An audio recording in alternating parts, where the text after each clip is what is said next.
Like, what are you even doing? You're just wasting gas. That's all he's doing, he's wasting gas. It's a tutorial map? Yeah, he's on creative mode. Oh, yeah, and he killed a dog. Yeah, true. What a piece of shit. Come on.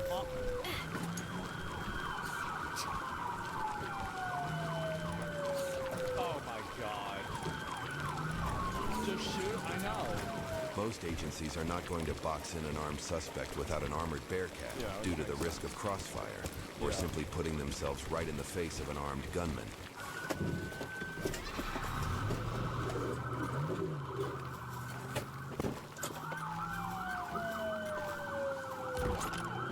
Isn't it crazy that his truck can do that to the car? But you're not. But you're trying to evade. Like, I bet this guy could like get at least close to getting away, right? It could be way more entertaining. Take it off road, bro. Like, that's what you. It's built for that. Band 71. Come on. Number one again. He's losing control. And no call. He's losing control.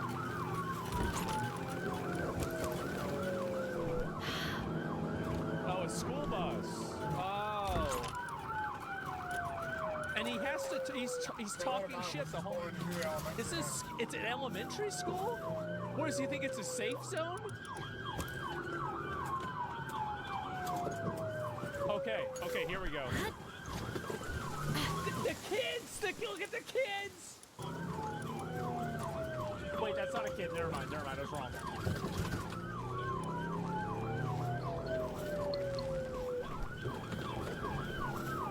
Okay, here we go. Now we're talking.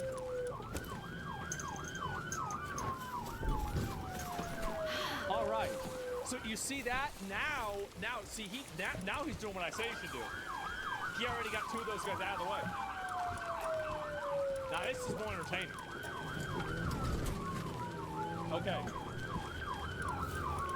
Now he's at 5 stars? Yeah.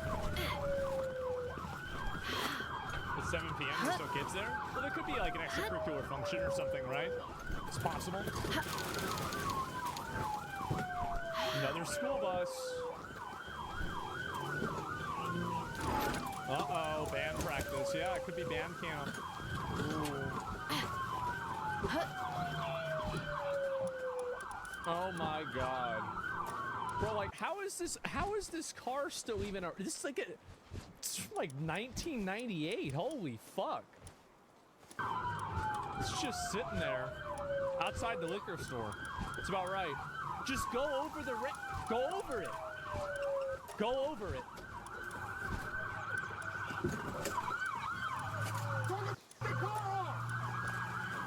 It's really funny to me that he keeps fake surrendering and then he just drives away again.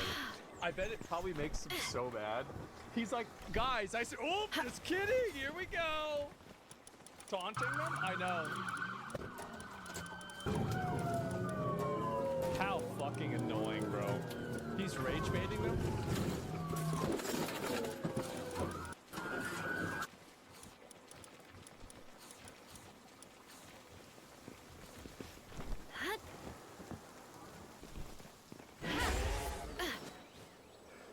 Dude, this guy needs a promotion. You do this, and on top of that, you don't even fuck up, dude. There's this other truck right here. This truck is totally fucking fine. Oh, wait, no, it... Oh. Well, it could be a lot worse, right? I didn't see it rip the top off of it. That's okay. Plus the bed cover, could be a lot worse. I got this guy. This guy. Wow. Absolute fucking cinema. Jesus.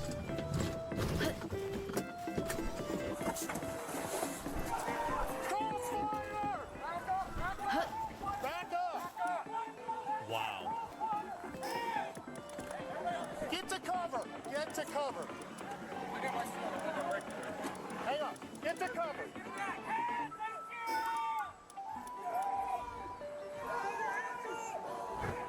my God. Hey!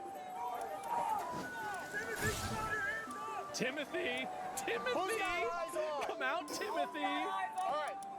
Stand by. You got something to break it? Yeah. Oh, shit. Okay.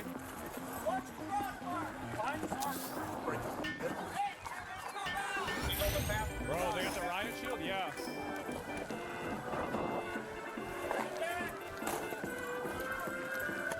Imagine if the policy was just like, all right, get the RPG. Okay, all right, Timothy, gonna come out. 10, 9, 8. Oh. Let's blow the thing up.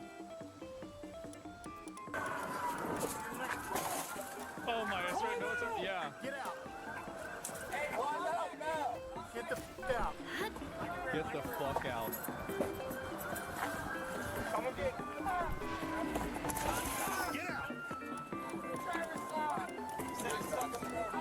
Break out. Break that Stick your one. hands out. Stick your hands out from under the airbag. Airbag. Huh? It's a stationary target. Get him now. They're so pissed off at this guy. They actually hate this dude. You got eyes on? Because you can tell, like, sometimes the cops don't really... They don't really care, right? It just is what it is. But they really don't like him. Come here. Come here. Come here. Come out. Get him out. Hold on.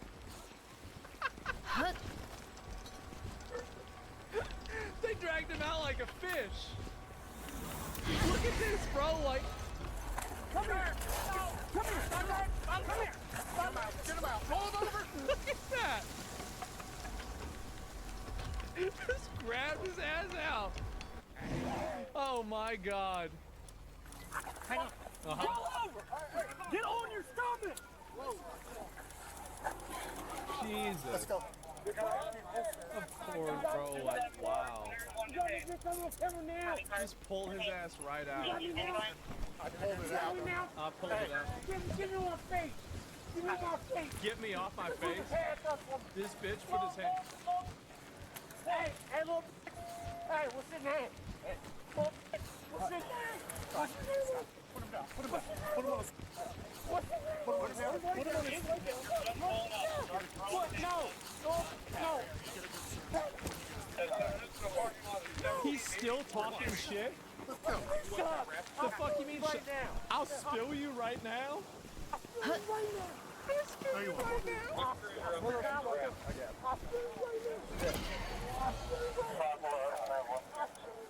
Oh my God. And so, did you get with Zone 1? See if they can send a sergeant to the 43 seat.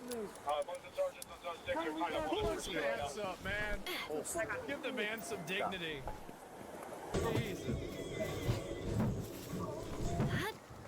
According to court documents, Timothy was arrested and taken to Franklin County Jail. Let me guess. He's had a criminal record. He was charged with 6 counts of felonious assault, That's it? 1 count of obstruction of official business, and 1 count of possessing a weapon under disability. He's got 1 count of disability? felonious assault was for shooting an elderly woman in the arm, who was a witness What? Why would he do that? to the argument that sparked the shooting. Timothy entered a plea of not guilty and was released on May 21st on a $10,000 recognizance bond and a $125,000 surety bond. His trial is set for July 21st, 2025. He is presumed innocent unless proven guilty in a court of law. Hey guys, we want to take a moment to shine a light on a brave little boy named Porter Fuchs. He's a fighter in every sense of the word. On May 16th, Porter did suffer a devastating injury to his left eye. And it was so severe it required emergency surgery. And in the future, Porter will need to have multiple surgeries and follow-up appointments. Now, he's just a kid, but already he's endured more than most adults ever will. And his dad, Ryan, serves as a state trooper in northern Minnesota, protecting and serving the community. And everyone personally recognized him as local people who stepped up and made a difference. And that's Lisa Hammond, Carl Zabinski, Abba Barr, John Kalkbrenner, Andrew Martinez, Virginia Waters, Margaret Adams, Ayub Shah, Alexander May. And just know your generosity is not going nowhere. We gotta figure it out. Stand by this family during one of the darkest hours. And thank you to this family for their service to others. And we are wishing Porter a speedy recovery and for all of them to come through this trying time knowing that they're loved. God bless you. Damn. Man, that's Ash Rock. Let me, dude, this video, like, I am so mad at this video because, like, the guy yesterday at the car chase, that dude was playing the game like he was playing GTA. This dude was playing like it was the tutorial course in Forza. Like, it was embarrassing. You have this lifted truck. You spent probably $10,000+ on like a kit for that and everything, and you're not taking it off roads. You're not going across yards and shit like this. Like, you should, dude. This video should have been way more fucking entertaining, man. Like, not only is this guy a retard, but he's a boring retard.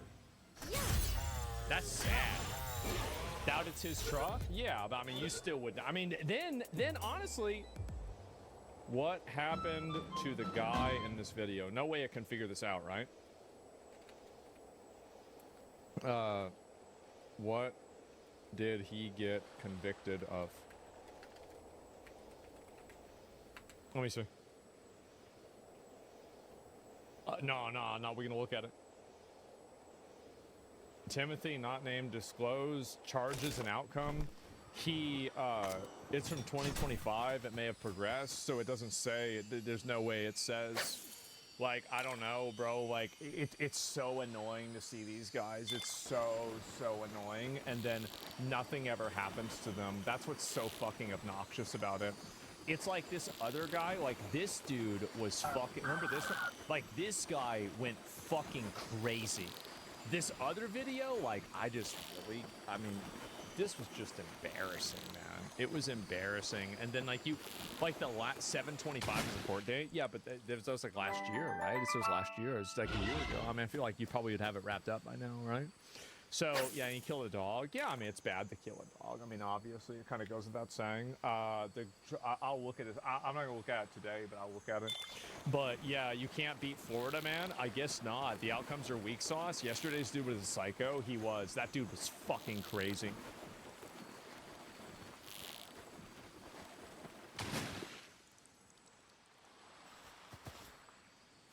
Business. Okay. Is this...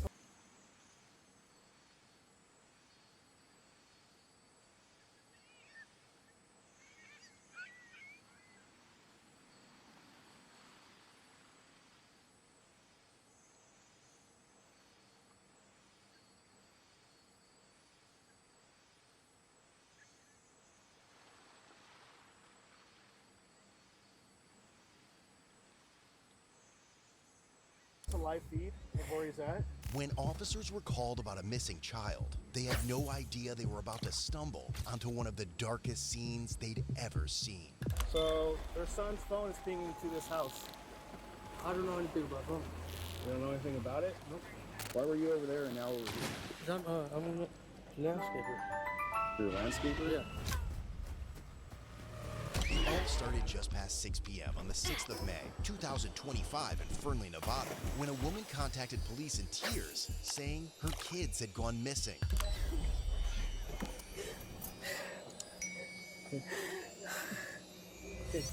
What, are you on the phone with your brother? He's my son. Who's your son? Is there anything I can do? Regarding... Looking for anybody? So, well, two people actually. Give me one sec. Business. Okay. How old is your son? 2 boys. I had to lose my son. He's on Miller. Miller's right down there, the next street. It was difficult to get the full picture from the distraught mom, but he quickly learned that not just one, but 2 of her kids had gone missing, and that someone had seen them disappear with a strange man. But right off the bat, it seems the cops might have gotten lucky. Is this a live feed of where he's at? I can take you. Yeah? Okay, come on. I can take her real quick. I'll head over there, see if I can find him, okay? Yeah. The mother was able to track her missing kids using their phones, but it just wasn't going to be that simple. Not even 2 minutes later, the officer heard something over the radio. This hour one's going to be related to my call. Did you say the call was being from? Dispatch had just received a 911 call that was pinging from the exact same location that the kids' phones were showing, an address on Johnson Lane just a short distance away. Hey, have you seen anybody over here? No? This is Johnson Lane, right? Okay. Where's 250? You don't know? You live over here? Yeah, okay. I guess the 250 is one of these.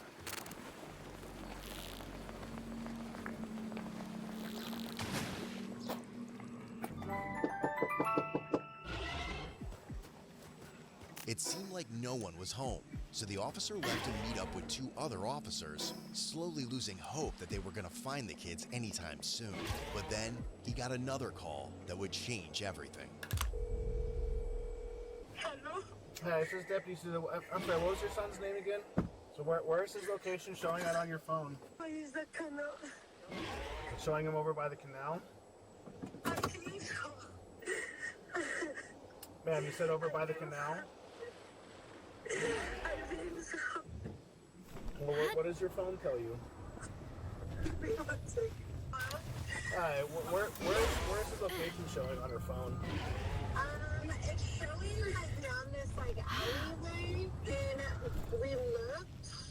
So it's off of Miller, right after Ruby. So like between Ruby and Johnson? No, I guess it'd be between Ruby and Maine. Ruby and Maine? Yeah, like right before the hotel part. Like, where are you? And I can wait here. I'm on Ruby right now. Go. Are you the police right here? So, Look to your left. yeah, I see. So, dispatch received a 911 call near 250 Johnson, which is right around over here between Ruby. They received a 911 call from his phone number. Okay, well, there was a house, so it shows his location down this road.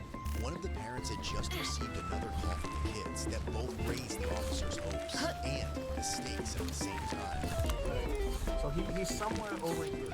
They received a 911 call from his phone number over by 250 Johnson, which is right over here near Ruby, where he's pinging. It was dark and they're in the basement. So they're in the basement? Okay, so he needs to come out and contact us.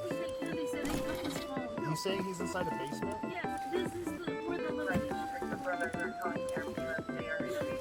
The child had told their mother that they were being hidden under a house in a crawl space, and that the man who had taken them was threatening to kill them and slit their throats. The cops would later discover that this was only the beginning of the abuse. However, the kid did manage to give a short description of their captor, a 5'5" Hispanic male, and the cops were also able to use this final call to fully pinpoint their exact positioning, and the officer sped straight there. But when he arrived, someone was waiting for him. Hi. Who are you? Who are you? You live here?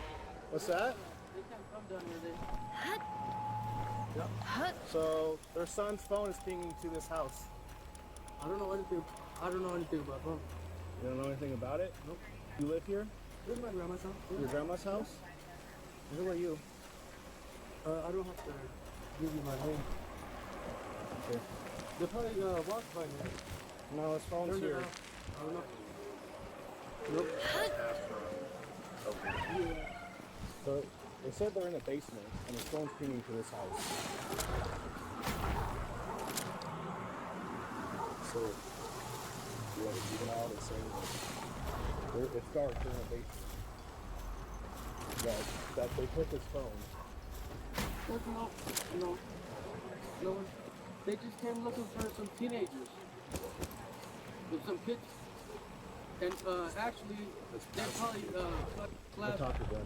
They probably flashed my told them Uncle how Tyler, many. actually. They know who he is. So we have somebody who's. So this black dot is his phone. He's not here. This blue dot is me. This is her phone. Exactly. You want me to go to the front? They probably came by and slashed the tires anyways. The man refused to give the officers any details, but officers would later identify him as 23-year-old Guillermo Abote Saavedra, and alongside matching the description of the suspect, he seemed to know an awful lot about these missing kids, and was standing right where the phones were hanging. The The officers weren't buying it, but before they had a chance to make their move, the man disappeared over the fence and made a break for it. You want to keep an eye on him, and I'll make contact with him from the front.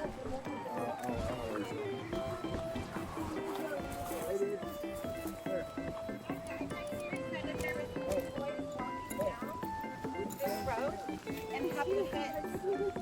And have the fence right here.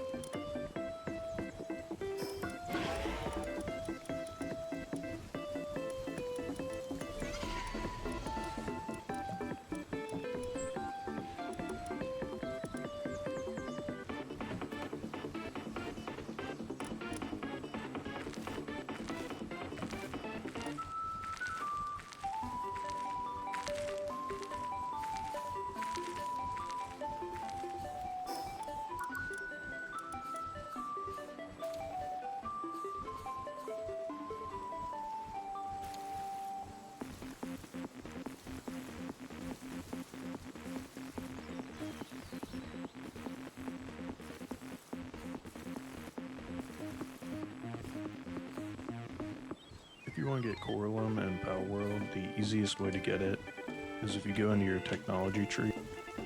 The Pal World one.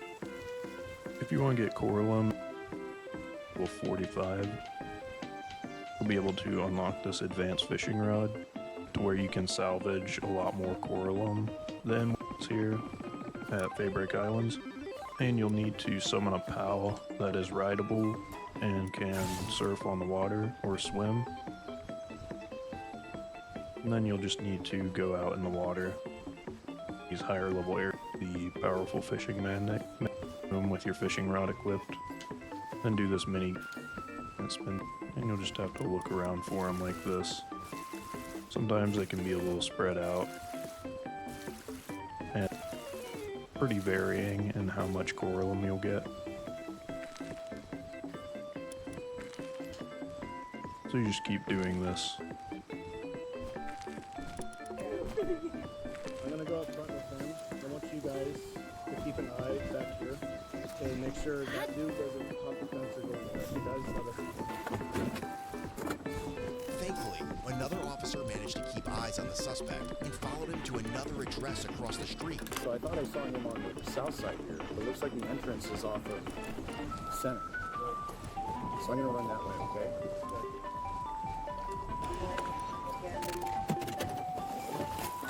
Come here. Come here.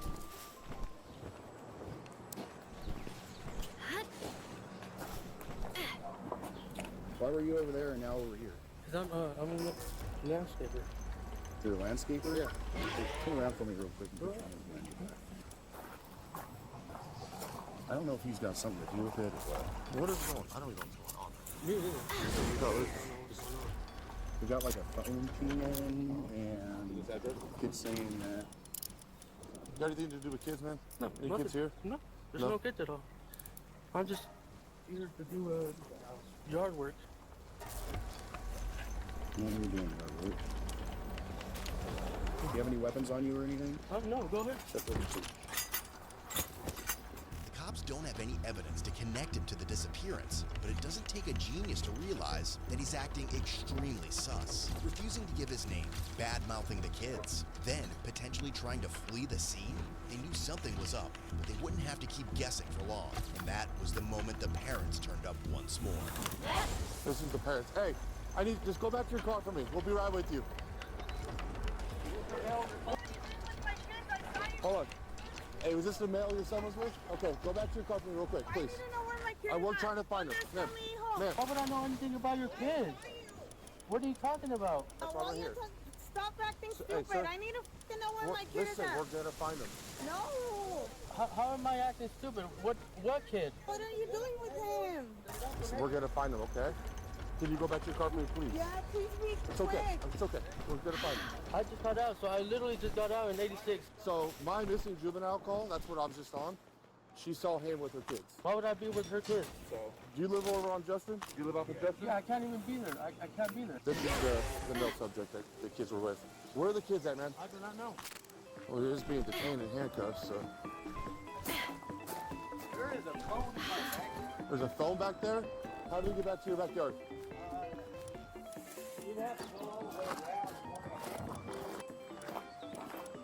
In total, there were 3 missing kids, all either elementary or middle school age, and there was no longer any doubt who had taken them. And now, a suspiciously discarded phone had turned up in a neighbor's yard. It was beyond question.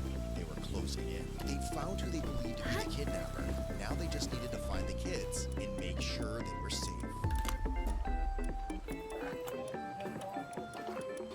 This is related to my mission, you know. Hey, is anybody in here?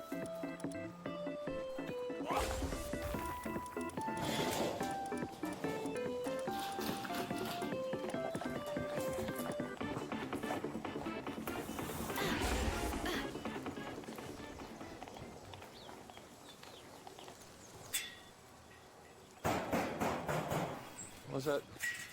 Are you f***ing kidding me? Come on, guys, step out. Who's all in there with you guys? Come on, come on. Hey, stop it. Let's go out this way, guys. Come on. You guys need medical attention at all? Yes. What's wrong? What happened to you? Can you send that show No, no, no. Hey, we need you guys to come with us, okay? Come on. Come on, guys. Come with us. We got him. What was he wearing? Is it just the 3 of you in there? Shorts, hoodie, beat up shoes, gray shoes, a mustache, a dirty mustache. Did he say anything, guys? What happened? He took a video that he beat us on my phone. He stole my phone. Come on, guys. There was a crawl space with the big rock on top of it. He's got some bad, like. So he got whipped in the back pretty hard or something.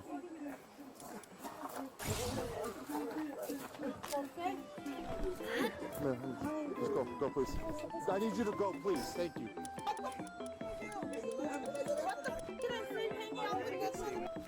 Yeah. Hey, hold on. I gotta get him a statement, okay? They'd found the kids, alive, but not unharmed. They'd been stuffed into the crawl space under the house, and by the sounds of it, beaten so badly, they each needed immediate medical attention.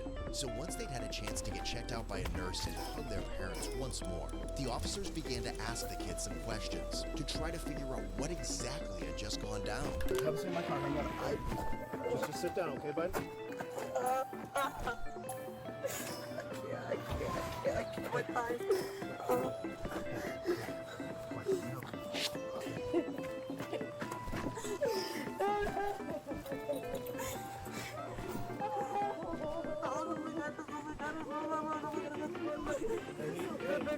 So he's badly hurt?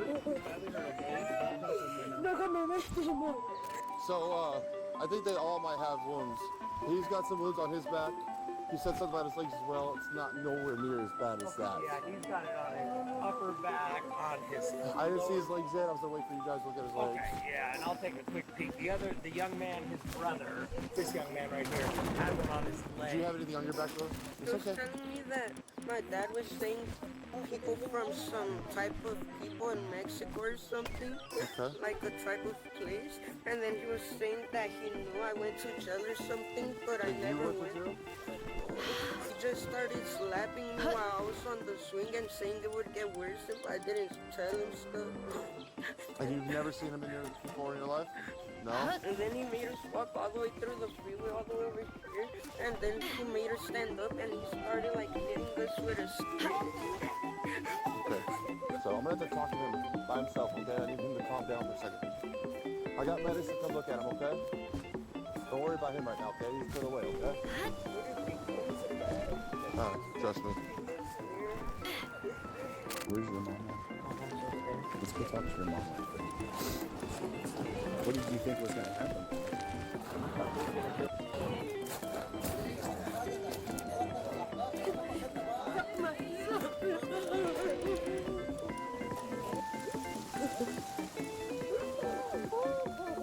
Listen, I need him to calm down, so if we could just separate, okay? Because I need him to be able to talk and tell me what happened, okay?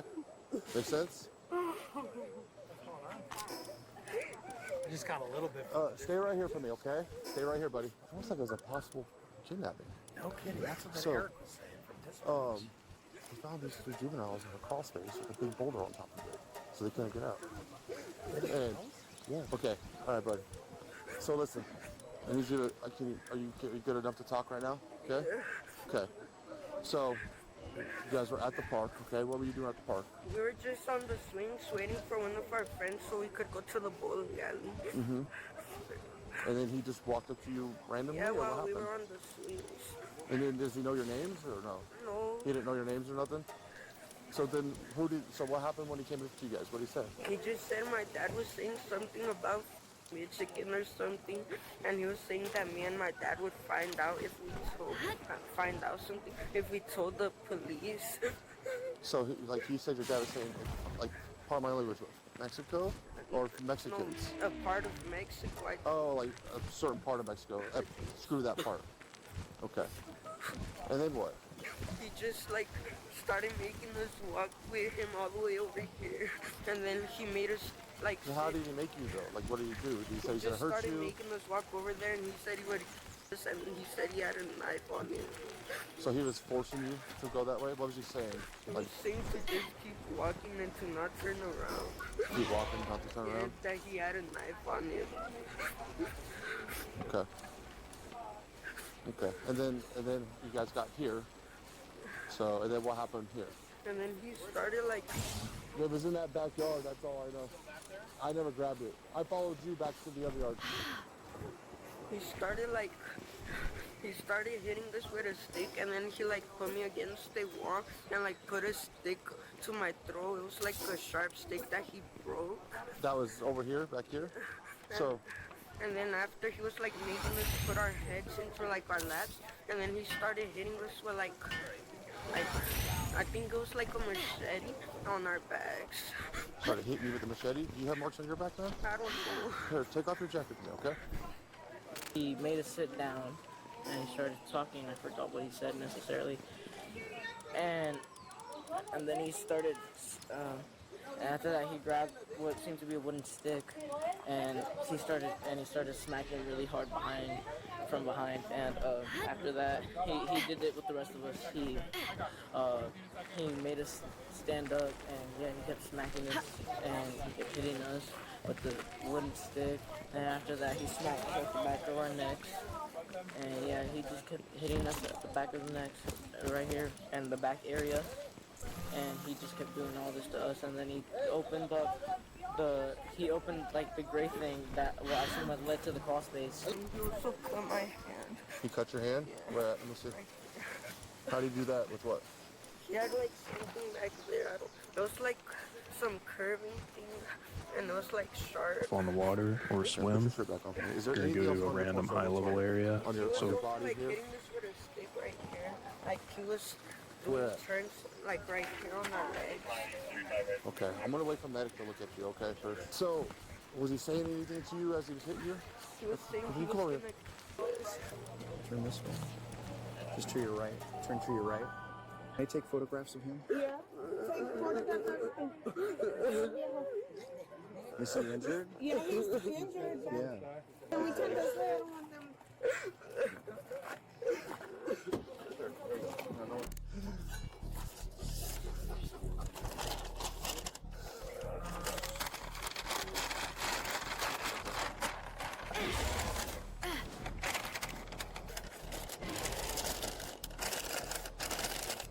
I don't think any of my bags are going to fit that. Boys, do you recognize this? Yes. What is this? He tried cutting something. He cut something. She tried cutting my friend's hand open with it like a cartel mark. She just held it in his hand and he just punched it like if he was going to hit us. The kids told similar stories of how Guillermo attacked them, threatened to murder them, and even recorded them on one of their phones. A piece of evidence it wouldn't take them long to track down. He had the suspect's phone with something. Finger 5.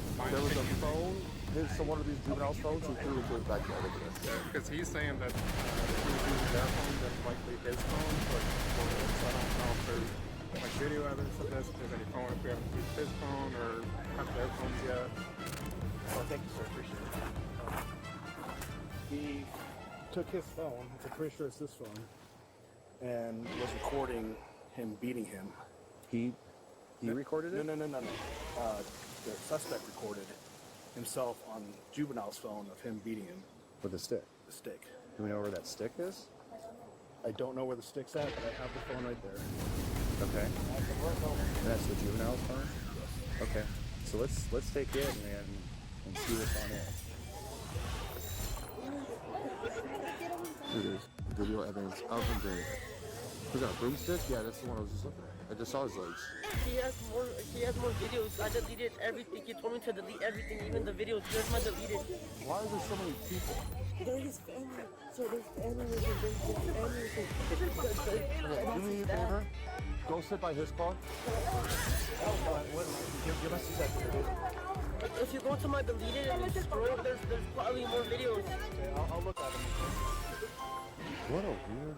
That's what I was wondering. Is it a gang initiation? Like, what was this all about? I don't think he's in his right mind.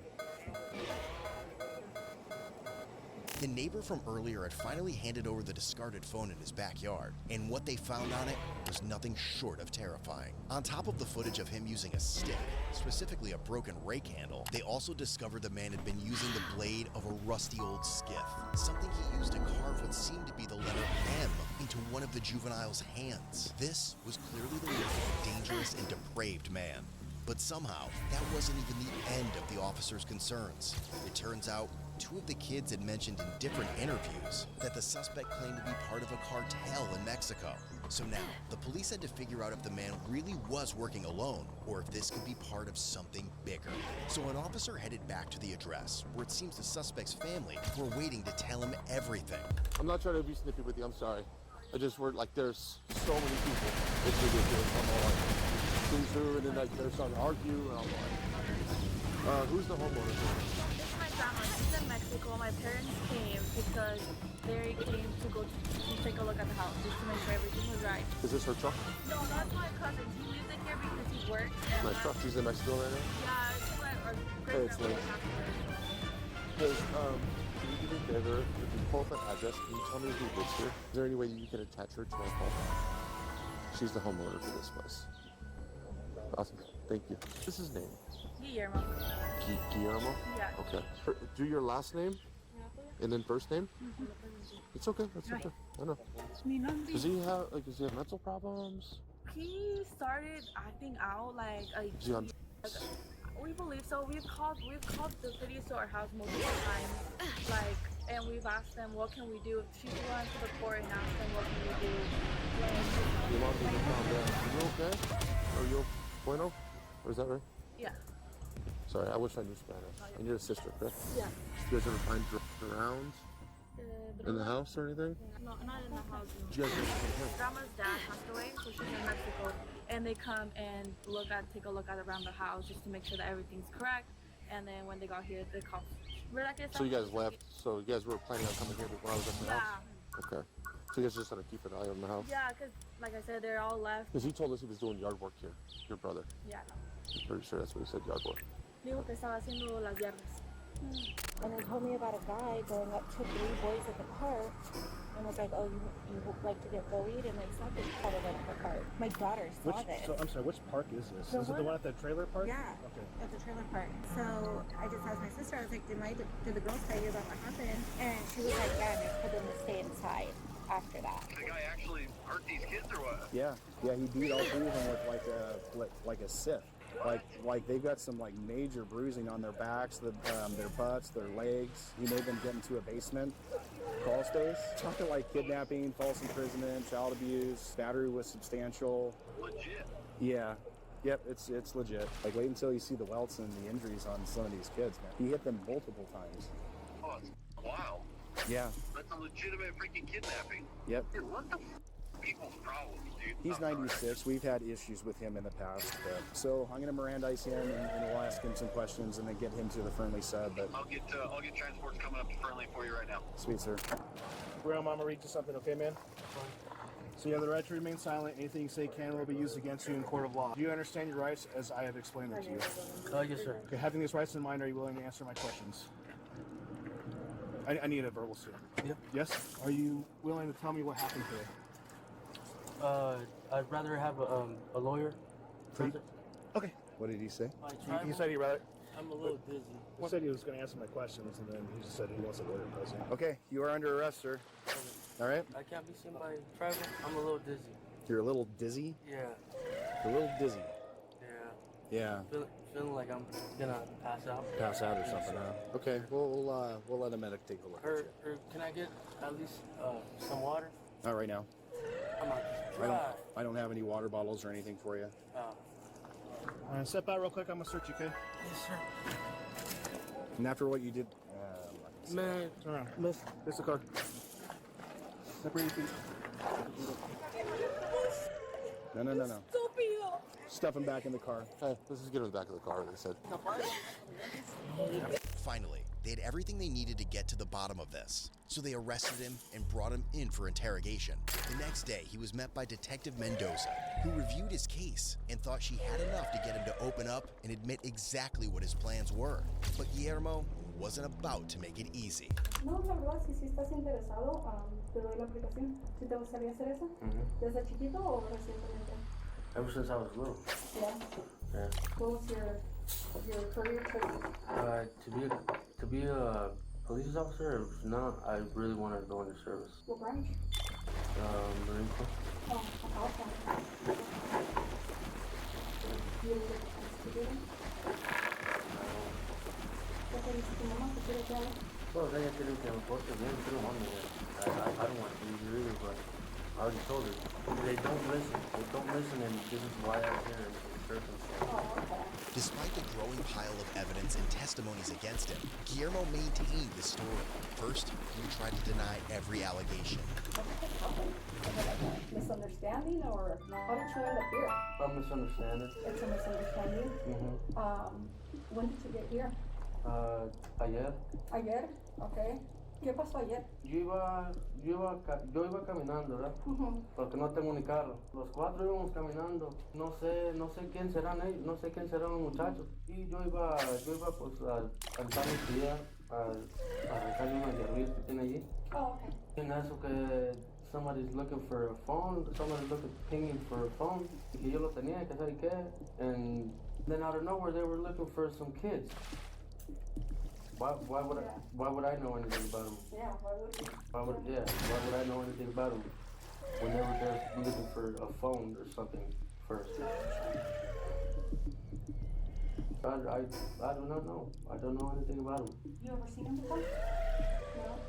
So, what else happened? What's your understanding on the word kidnapping? Kidnapping, to my understanding, taking somebody against their will. Yeah, exactly. What is your? That's what I was gonna say.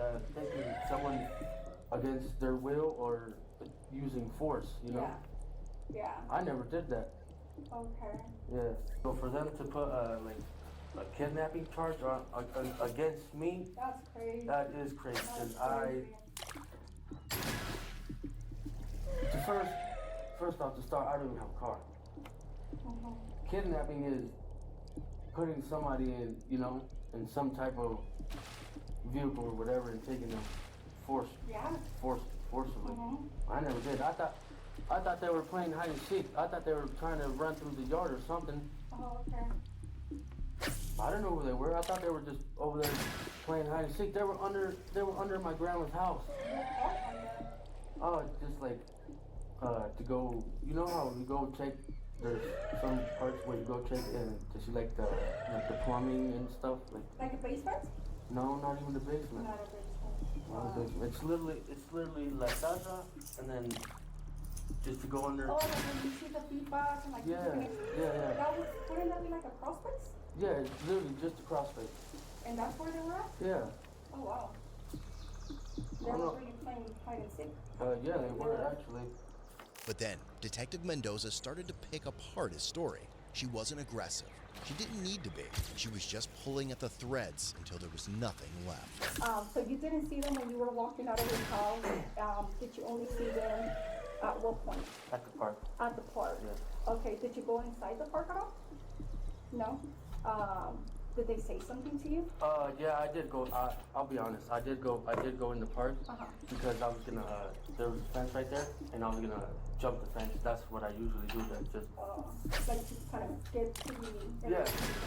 So I don't have to walk all the way down the street because I can't even walk all the way down the street because right here. Because you would have to come back around this way instead of just crossing through there. Okay. So you cut through the park.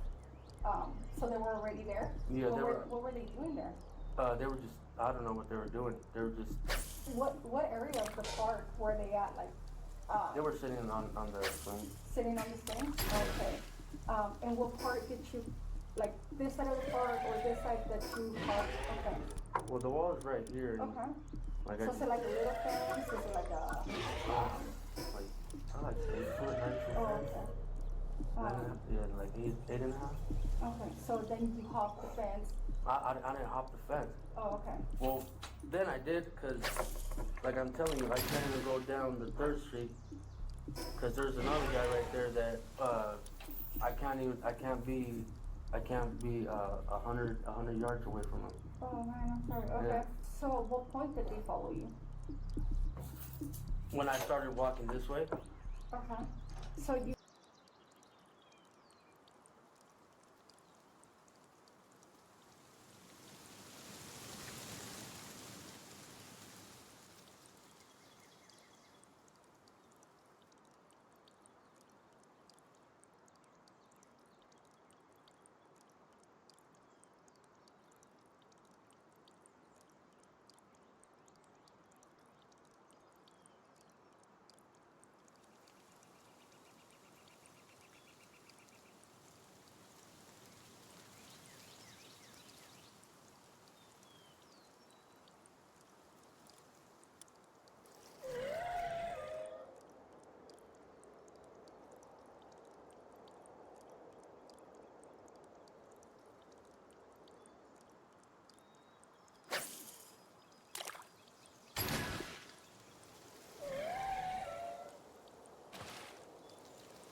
You came here, you got to the park, you saw them by the swings, you didn't jump the fence, and then you started walking this way?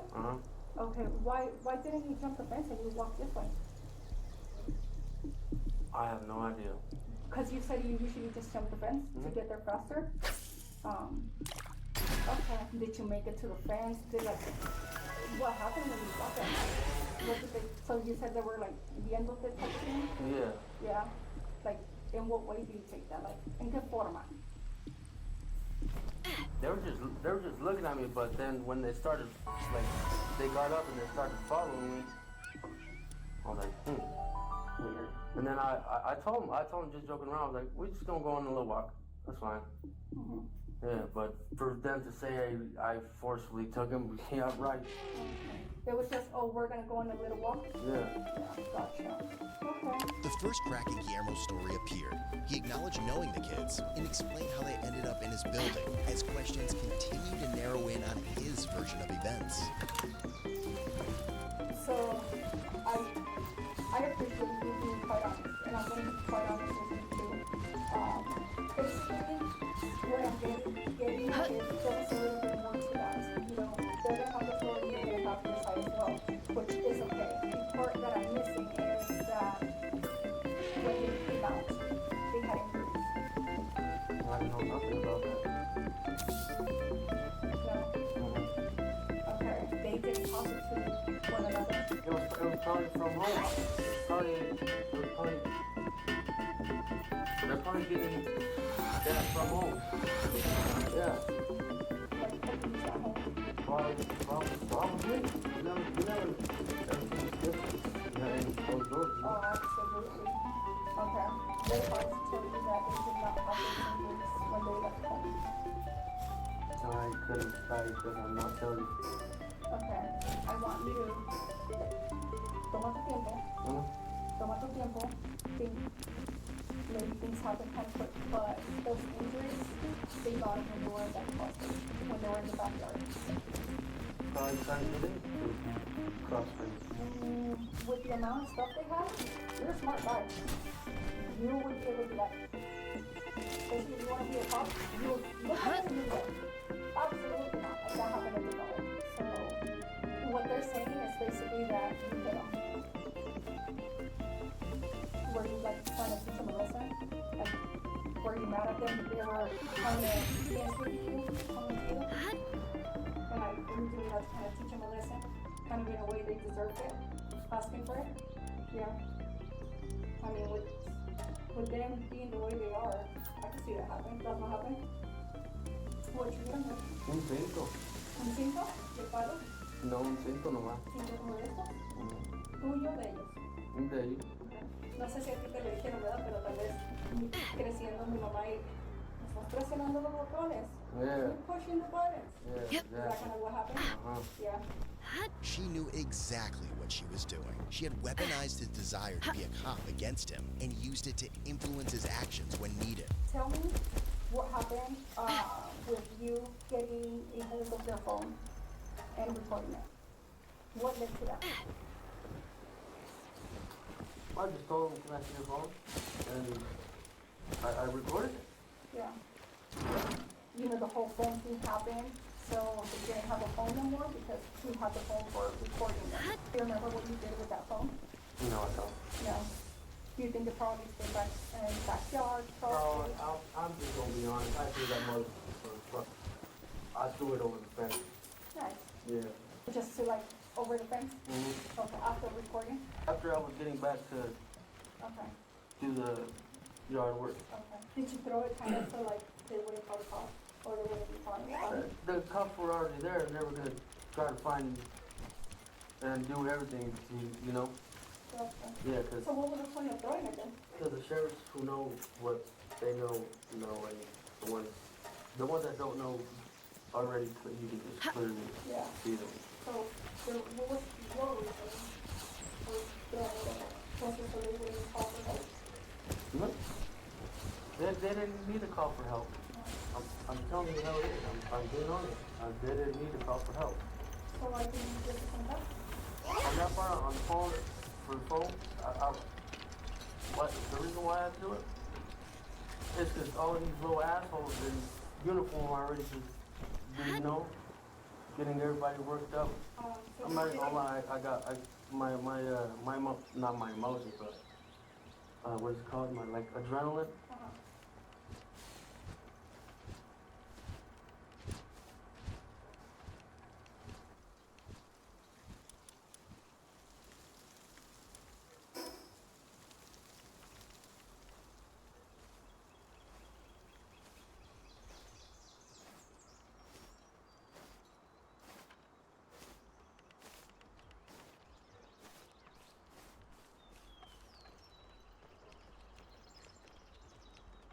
I can imagine. Yeah. I can imagine. There are probably a lot of calls, a lot of people. Yeah, I can imagine. Did you not want them to see you have possession of that phone? Yeah. Because of what you recorded or what? Mm-hmm. No. Guillermo's story is falling apart. But even after 90 minutes of interrogation, there was still one thing he wouldn't admit to: physically trapping the children in the crawl space. However, by this point, he's starting to realize that now it's him that's trapped by his own story. And Detective Mendoza saw an opportunity. And that I have for you that didn't make sense was when they were found, that exact same that you're describing was covering it, but there was large rocks on top of it. No, there was only one. Oh, just one? Yeah. Okay, where did you get that rock from? That rock was already on there. You're a smart guy. In order for somebody to go in there, the hole needs to be open. They go in there, who placed that there? And where did you get the rock from? Please be honest. I put it on there. Okay. Where did you get the rock from? Right there, the same place. Is it usually what you guys use to do the clothes? What was that? Yeah. Okay. That's what, the rock right there is what we use to keep it closed. Okay. How big was the rock? It was pretty big. Yeah. So would it prevent them from like coming out? Not really, because it was already open. And I don't know how it got closed. Again, men will be a smart man. If they're inside, they can't close it. So if they remain there, they were inside, fully inside when the cops got there. So obviously they couldn't get out because of the rock. Did you tell them that's where they were gonna stay? But by placing the rock, your intention was to keep them in there. No. What was your intention? It was right there. It was right here. Cuando? Literally right there and then. Yeah. You think they would have let it go, like whatever? Or what do you think was gonna happen after? They probably have. They probably have. They would have just let it go. Mm-hmm. You think that was gonna scare them enough? They would just let it out? What about the purpose? The goal that you were trying to keep them with? You get them 3 times. I did hit Those marks? I did hit 3 Were times. out 3 times, right? I did beat their ass 3 times. I'll be honest with that. But never, I did not have any other intentions of doing anything else to them. I promise. Finally, the detectives believed they'd gotten the full truth from Guillermo. As for the cartel claims from before, it seems like nothing other than a scare tactic he used to terrify the kids. Guillermo was eventually hit with felony, robbery with a deadly weapon, ×3, kidnapping, ×3, kidnapping with substantial bodily harm, ×3, battery with a weapon resulting in substantial bodily harm, ×2, child abuse with substantial bodily harm, ×2, child abuse, ×3. Misdemeanor, false imprisonment, ×3. And his cash bond was set at $972,500. Ultimately, he was found guilty and sentenced to a minimum of 15 years in prison. Don't just watch, represent. Visit codebluecam.com to grab hoodies, shirts, hats, mugs, and more. Every item helps support the channel and keep stories like this coming your way.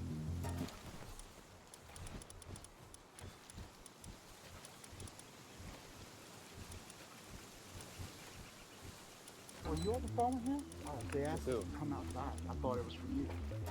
Who else wants that? I don't know. He's on the phone with him. No, I thought you guys needed help with that. Oh, no, no, we thought, no, I'm confused right now, man. I'm a retired Baltimore City. 27 years. I come out here. If you are a commissioned police officer in this state, you will be taken out of cuffs, and I will formally apologize. Thank you. Yeah, no problem. These officers in Washington are trying to figure out the role of this man in any of their police departments. But the more they dig, the more they uncover a con so wild, it even has some of them second-guessing themselves. I was like around 50-50. I was like, if this is a mistake, because I've also seen the blowback on that Edmonds is going to be chewing on. Like they did have an off-duty guy here and they like jacked one of their guys up. Around 6:23 p.m. on September 5th, 2024, a Bremerton Police Department officer rolls up to a local Salvation Army center in Washington to inquire about an individual his coworkers had dealt with the day before. But as they dig into who this man really is, the story only gets weirder and sketchier. Is he working security for you? That guy is? I'll be back.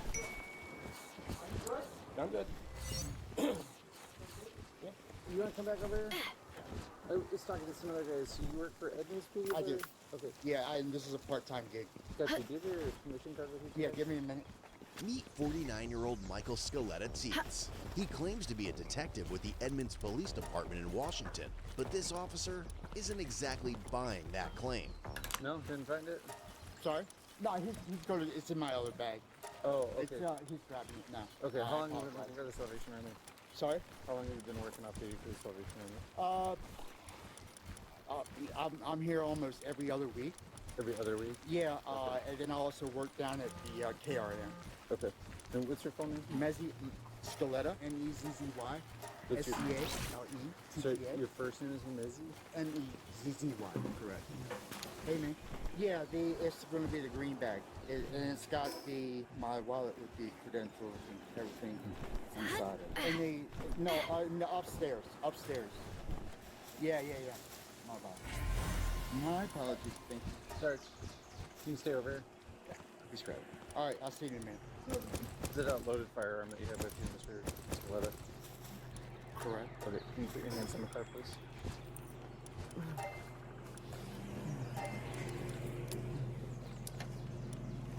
I'm familiar with the return from this holster. Keep your hands over there. can we not do this in front of I mean, really? You're doing just fine keeping your hand. Okay, yeah, no problem, man. Can I contact my parent? Listen to all the... Do you have any other firearms on you, sir? No, sir. Okay. Here's what you do. So you're not under arrest right now, but you're being detained, okay?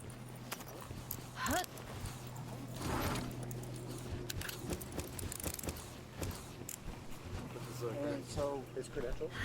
Okay. In the front. What agency did you say you were? Edmonds? You're with Edmonds. Edmonds, yes.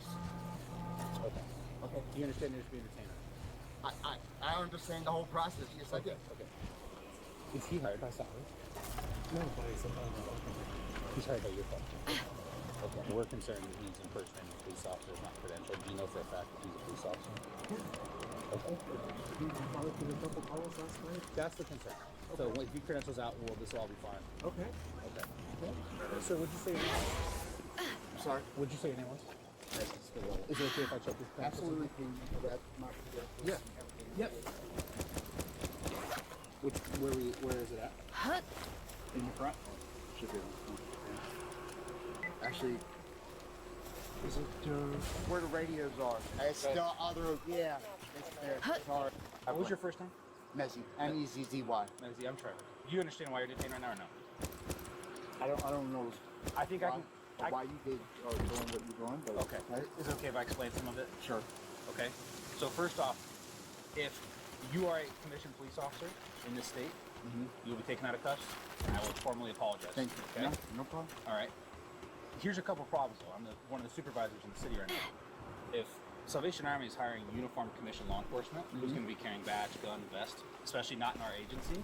So if you're us, and especially if you're law enforcement, you understand, we see a guy with a detective badge, police badge, I think there's a SWAT badge somewhere on there as well, right? In our jurisdiction, and we haven't been notified that, hey, Salvation Army's got armed law enforcement. And that's not true. You might have just been going from your employment to your car. However, when we came across you, right, you're uniformed and armed. When we came across you. That's an accurate statement. The concern is, especially because we weren't given notification, right? I'm not operating. I'm not working. I'm not. Well, here's the problem. It's messy, right? Correct. Here's the problem that you're leaving. Even if you're leaving, Salvation Army, this is the #1 crime hotspot in the entire city for us. I know. I'm a retired Baltimore City. 27 years. I come out here. Okay, I'm sorry. Well, I think we're getting our wires crossed a little bit. So what I'm trying to get you to understand is, I understand that you're just leaving. If you know this is the highest crime area in the city, and you know that that's likely to the law enforcement system, we're going to be in the area, it's probably not the best idea to be wearing a vest, armed, going to and from, because it's going to make us think something up to and including possible criminal impersonation of a police officer. That's why we get all that checked out. And you know what? This might be an error for their bosses and our bosses, because if this is all true, right? And we just weren't notified. That's what could have solved this. Is saying, hey, just so you know, there's a guy in law enforcement who's higher up in the Salvation Army. You may see him come go from the parking lot. That's what we'd say. Sounds good. We've heard. Okay. Have you heard anything about this? We might have called Edmonds last night. The sheriff? What? We might have called Edmonds PD last night. Yeah. Not on the payroll. Say it again? You're not on the payroll with Edmonds PD. The suspicion around Michael kicked in the night before. On September 4, 2024, around 6:32 p.m., a Bremerton officer had shown up to check out an unknown fire nearby and ran into Michael, who claimed to be with Edmonds. But something about how he acted and the gear he had just felt off.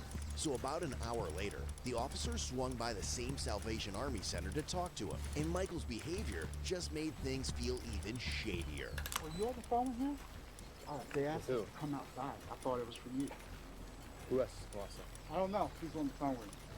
No, I thought I was pulled over because I thought you guys needed help with that. Oh no, no, we thought no. I'm confused right now, man. This is my first day back. And, I was out with COVID, and Okay, you doing it's all been a right? while since I've been back here. Oh yeah, it's 11th time having it, and it was the worst.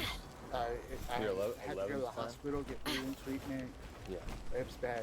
It hurt to talk. Okay. I'm good now. Nice. Right on, man. Just getting back here this afternoon, as soon as I was talking with the shift change and debriefing with him, they're like, this big bot, like they made it. Angry young women. I guess they must have just got done watching my stream. The new feminism reshaping Britain. So it was a Wednesday night. Oh, here we go. There's a lot more of this. Dating men with different political views. They all immediately said, no, I don't think I'd even be friends with one. They don't even see you as human. And this is it. Made her a pick-me. Oh, yeah.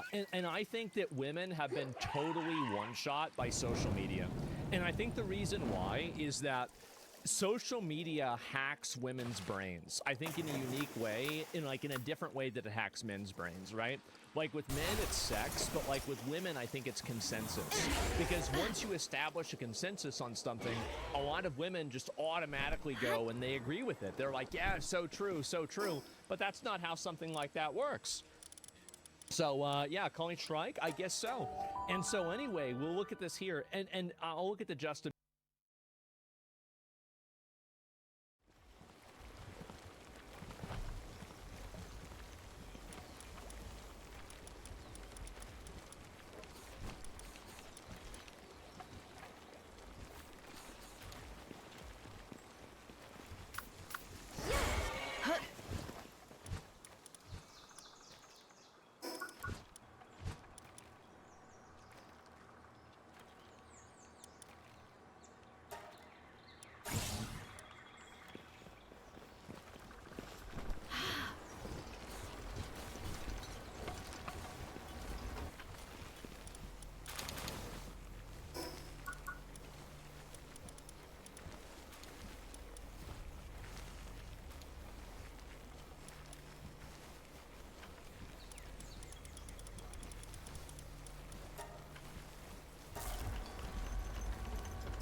Bieber thing, but that's a good example. Strikingly, young women are a lot more negative about the opposite gender than young men. Look at this here. Under 30 women are 3x as likely to hold a negative view of young men than the other way around. So men don't really like, I mean, and this is, by the way, guys, all of the talk of like, ow, there's so many incels. I hate incels. Oh my God. They're everywhere now. Oh, God. Where have all the good men gone? Well, where have all the good women gone? They all fucking hate us. They hate us. Meanwhile, the amount of actual incels. So, women, we have it in. Guys, we have to deal with the incels. You understand that? We are the people that are suffering from incels. It's just that the incels are women. That's it. And take a look at the graph. The graph says this. I'm not saying this. The graph is saying this. They created them. Yes, the femcells hurt us. They have. And there it is. Men under 30 have a 72% positive outlook on women. Women under 30 have a only a 50% positive outlook on men. Women under 25, only 35%. Think about how crazy, dude.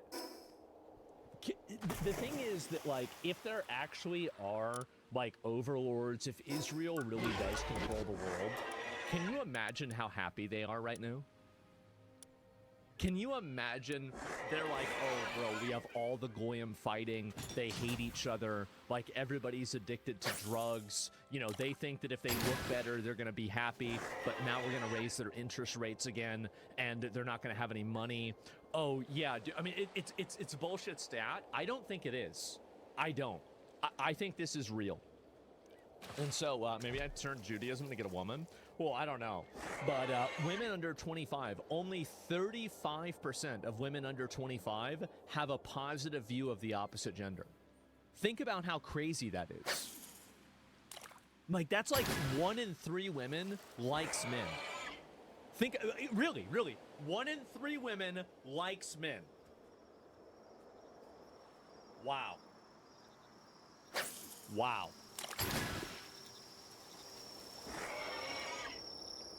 Is yellow neutral? Yes, yellow is neutral. And so 27% of women under 25 hate men. Almost more women hate men than like men. That is insane. This is crazy. Like, I don't, like, how do you even get here? It's just, it's insane to even imagine something like this true. Young women are 26 points less favorable to capitalism than young men and feel much more positively towards communism than capitalism. Women under 25 dislike capitalism so much they view it as unfavorably as fascism. The UK should place slavery reparations by a 2-to-1 margin. They think 43 to 40%, it is unfair that some people have more than others and we should redistribute wealth over people deserve to keep what's theirs, even if that means others have less. More negative than young men about their careers, earning potential, and property. Now, I could give you my analysis of this. But number one, you already know what it is. And number two, I would get banned. So, I will just simply discuss the topic. I'll simply discuss the topic. That's all. No more vacations. Yes, no more vacations. And anyway, this is just... Somebody says, hoes eternally mad. It seems that way. The young, middle-class, educated white women feel the most strongly about these issues. You know what's crazy? Is that we thought you needed a study to figure this out. You needed, wait a minute, so you had to do, like, research? Like, you could have just asked me, I would have told you this. I didn't need, like, you didn't need to do all this. Like, what's all this money getting wasted over nothing? So young women are communists? So I think that the reasons why young women feel this way, so let me explain all of the reasons. Actually, let me go through everything and then I'll explain it, okay? Female graduates heard much more positive views about communism, feminism, and socialism and Extinction Rebellion rather than non-graduates. Grads are more likely to back, oh, slavery, I thought slavery reparations. I was about to say, like, damn, okay, all right. But say we need more government intervention to ensure life is fair. And white women are more critical about the country and their chances in it than those from an ethnic minority background. White women are more likely, so wait a minute, white women are more likely to say the country's racist than people that are not white. Young white women are less likely to feel like they feel valued by society. There is a COVID generation. U-25s are more likely to think COVID has a significant impact on their lives and opportunities. Under 25 women think that it's much more likely to believe that things are stacked against me no matter how hard I try. Oh my God. 6 in 10 would find it difficult to date someone who disagreed on Gaza. 3 out of 4 say the same views about Donald Trump, with even more saying they wouldn't date someone who disagreed with social justice. So here's the big problem with this. The birth rates.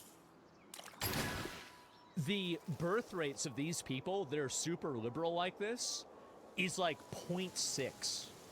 It's like 0.6 or 0.8. Like, you want to talk about extinction? You're doing it. You're doing it to yourself. So is all chat incels? Yeah, all of the incels on the internet right now are here. This is like the main, they call it the main base of operations.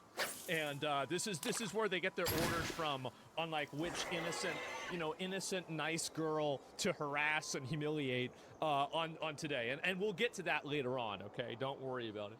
But anyway, women are the gatekeepers of sex, and men are the gatekeepers of relationships. Saikuno. Anyway, let's go ahead and talk a little bit more about this. In a secret Discord chat? No, it's true. It's undeniably true. Everybody knows it's true. So, tell it to Solwell. I don't know about that. And he wasn't in a relationship with them. I think that's a great example.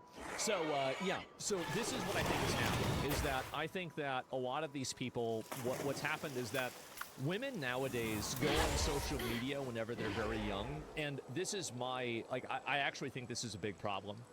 I think a lot of women got groomed whenever they were kids on the internet, and it's made them hate men. Straight up. I think that's a huge factor. I think that some girl goes on Instagram at 14 years old and she gets a bunch of grown men trying to talk to her, and it makes her hate men. I think it's a huge problem. It's a massive problem. Gigantic problem. And, like, think about that, right? And like, I was 9, I got groomed on MSN. That's pretty early. I mean, that's really early. Tumblr fucked a lot of girls up. What I'm saying is that all Tumblr and everything else, my point is that all of that anti-men messaging, think about how much of a multiplier effect it is for all of these underage girls to have dozens of, like, grown-ass men in their DMs trying to talk to them. And if you don't believe me that this is happening, talk to any girl that you know that was on the internet while she was underage, and she's gonna tell you that it's fucking true, right? It is. So, and it's a huge, massive fucking problem. And so, like, and this is the issue with that problem, okay? And I'm gonna explain. So this is it's a nice, beautiful day, okay? It's a great day. The sun is out, the grass is green, and, oh, we gotta do the sun. Okay. So this is the sun. And there is a tree. There is a tree in the meadow that begins to grow. This tree is a 13-year-old girl. And yes, I know I talk about things. I'm going to say one thing really quick. I talk about these things in a very matter-of-fact way. I speak in very plain English. If this offends you, if this upsets you, if this bothers you, if this makes you uncomfortable, good. Welcome back to reality. I hope you enjoy your stay. Here's what happens.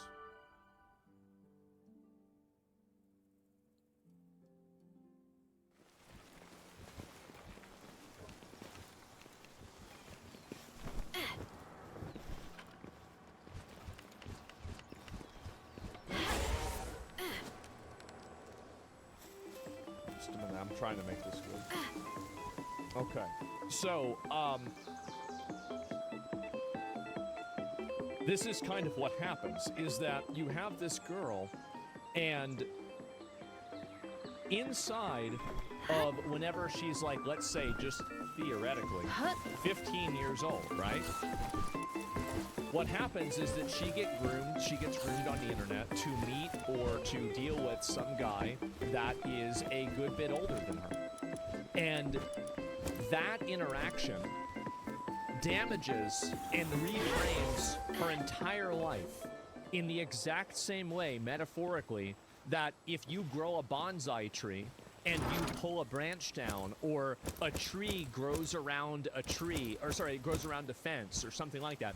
So this is what happens, is that they have this happen when they're very young, and it totally changes the developmental, ordering of their life. And I'll give you another example. Here's another parallel to even lock this down even more. Look at what happens with people that were abused. How many sexual abusers turn out to have been sexually abused? There's a term for it. There's vocabulary for this. It's the cycle of abuse. So guess what? Do you really think this doesn't happen over here? Just don't be a woman, simple? Well, nowadays, apparently that's possible. So is this going to be an NFT? Yeah, you need to explain the EDP thing to chat. Oh, this guy was like a YouTube pedo and he tried to meet a 15-year-old girl and bring her cupcakes. That was the joke, for anybody that doesn't know. And so the moment that you get groomed by some guy like this, it's going to shade your perspective on, like, a good example of this is like, did you guys ever have like a scary movie whenever you were a kid? And that scary movie like caused you to like it fucked with your psyche a little bit whenever you were little, like you would like look behind doors and shit like that, right? Like I remember like whenever I watched Signs, like that shit scared the fuck out of me as a kid, right? And I watched was it the M. Night Shyamalan, was it The Village, right? Where like you're going in there, it's like the red monsters or something. Like yeah, so, like Signs was that for me. Signs fucked me up. Yeah, that shit was crazy, right? And anyway, and like now I don't have that perspective at all, but like when you're 7, right? Like that your whole mind is different, and like when you're 14, your whole mind is different. So I think that's what happens, is that like you have a lot of these girls that are going on the internet, they're going on social media, they're having these freaks, weirdos, creeps, and pedos going after them, and I think that shades their entire perspective of all men. And the fact is, who can blame them? I don't blame them. Like, the thing is that you might think that women hate men and it's irrational. Ask a woman that you know to read some of their DM requests. Holy. Holy.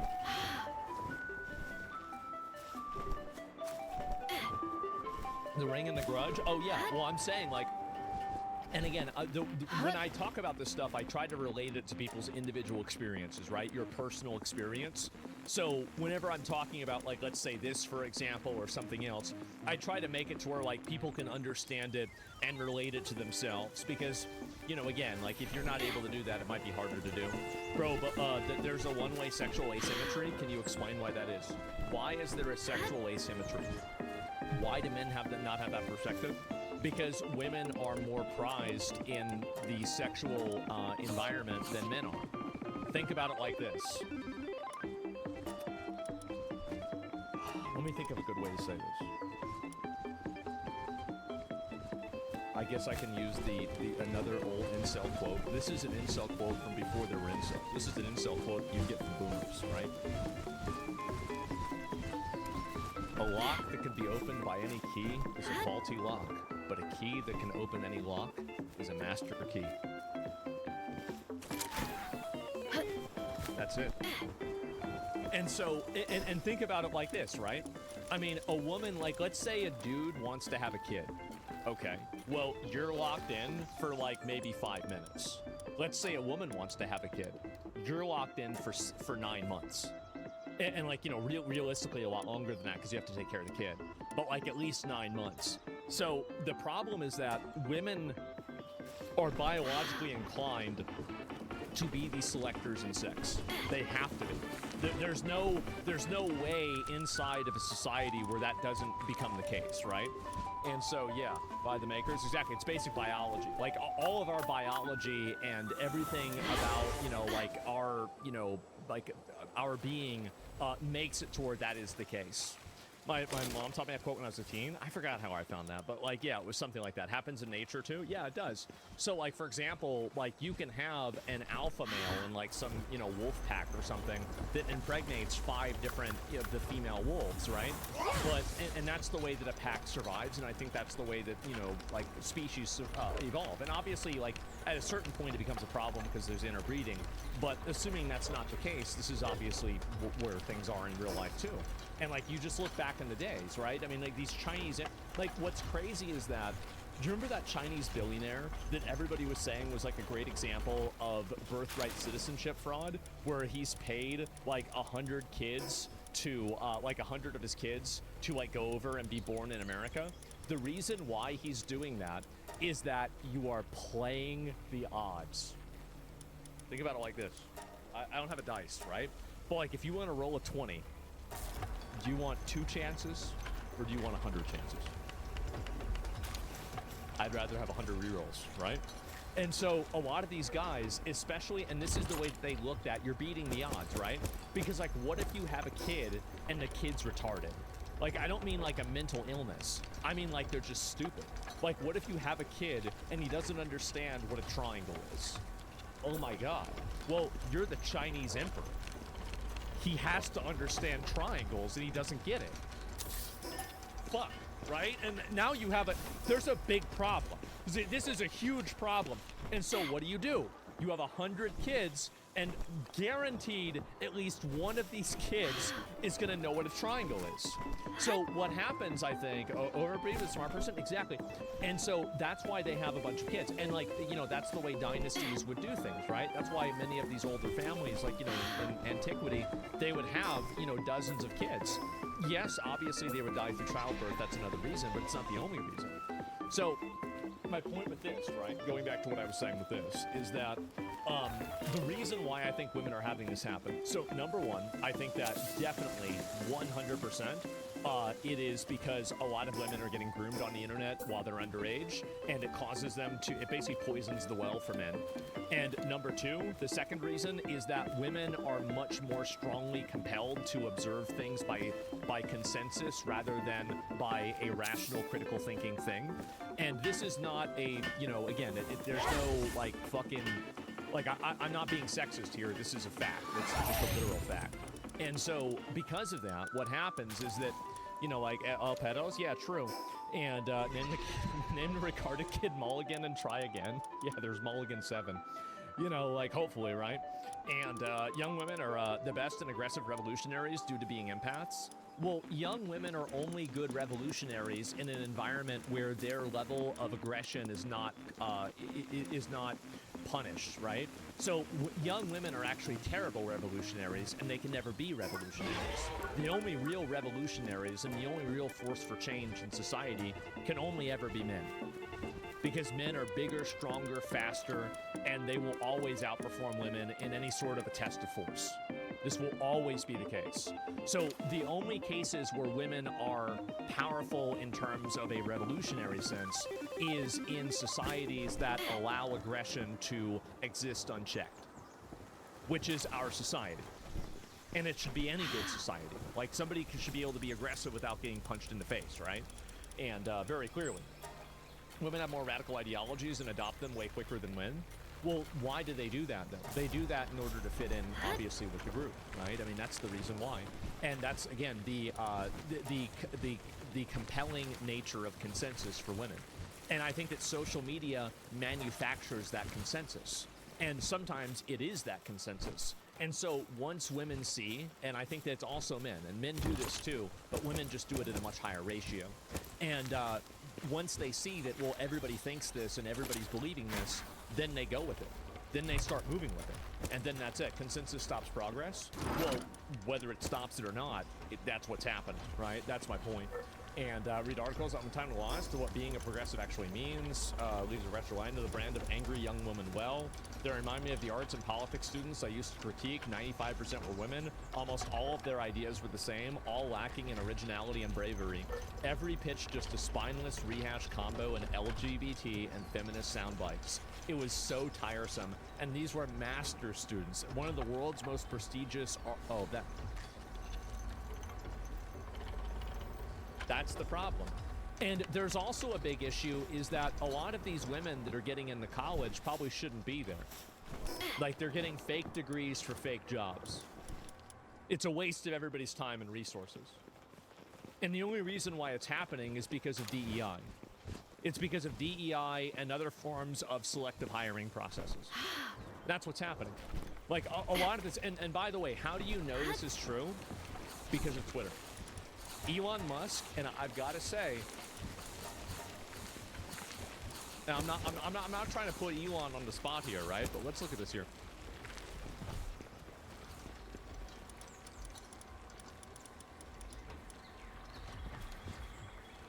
I want to show you guys this. There's no image of this. Well, I guess I can't find it. I'm sorry. But there were two pictures posted. One was a picture of before they made the change of the Twitter team, and then after they made the change of the Twitter team. And it went from a romance novel book club to a Warhammer 40K convention. Let me just say that. Let me just say that, all right? Totally changed.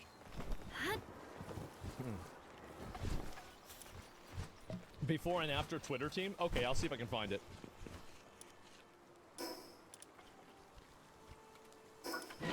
Let me see if I can get this. Oh, this might not be it. Let me see if I can find. Yep, there it is.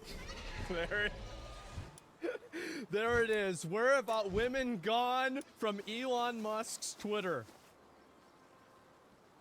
There you go. That's right. No girls allowed. Nope.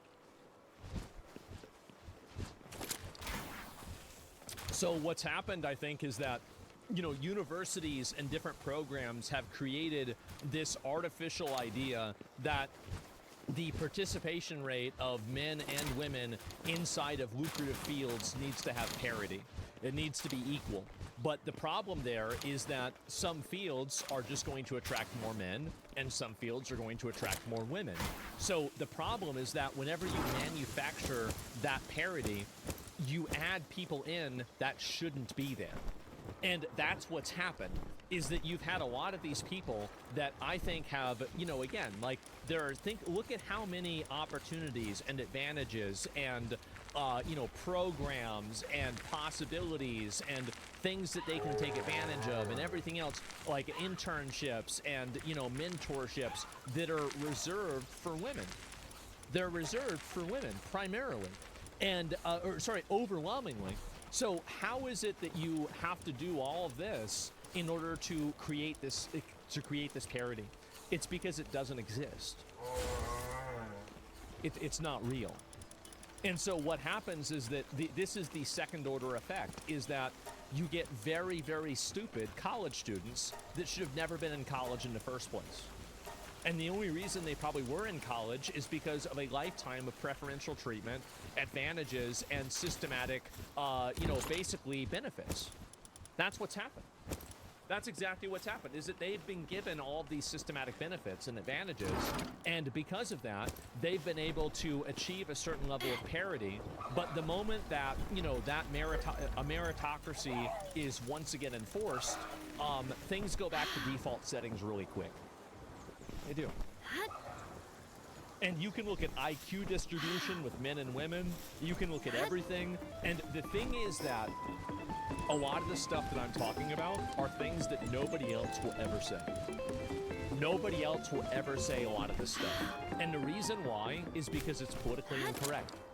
It's politically incorrect to say that very obviously, you know, IQ between men and women are different, but men are much more likely to be on the tail ends of IQ. Like, for example, you've got a lot more retarded men, and you've got a lot more, Isaac Newtons and Galileos, right? And so, like, at a person at 150 or at 50 is probably going to be a guy, and at 100, probably going to be more likely to be a woman. That's it. That's fair. That's just the way it is. And so, anyway, I've heard that. Yeah, because it's true. And so, and I'll say it, people hate me for it. Well, yeah, it's very taboo. Well, and think about that, right? Why is it taboo to acknowledge a biological reality?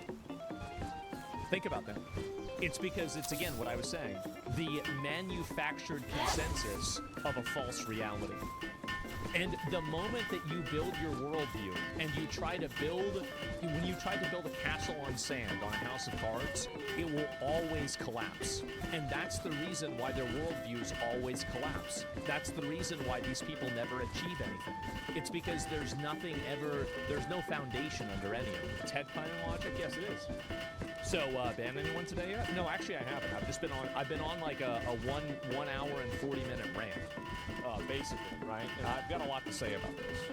And anyway, let me go back over here. Progress isn't achieved by preachers or guardians of morality, but by madmen, hermits.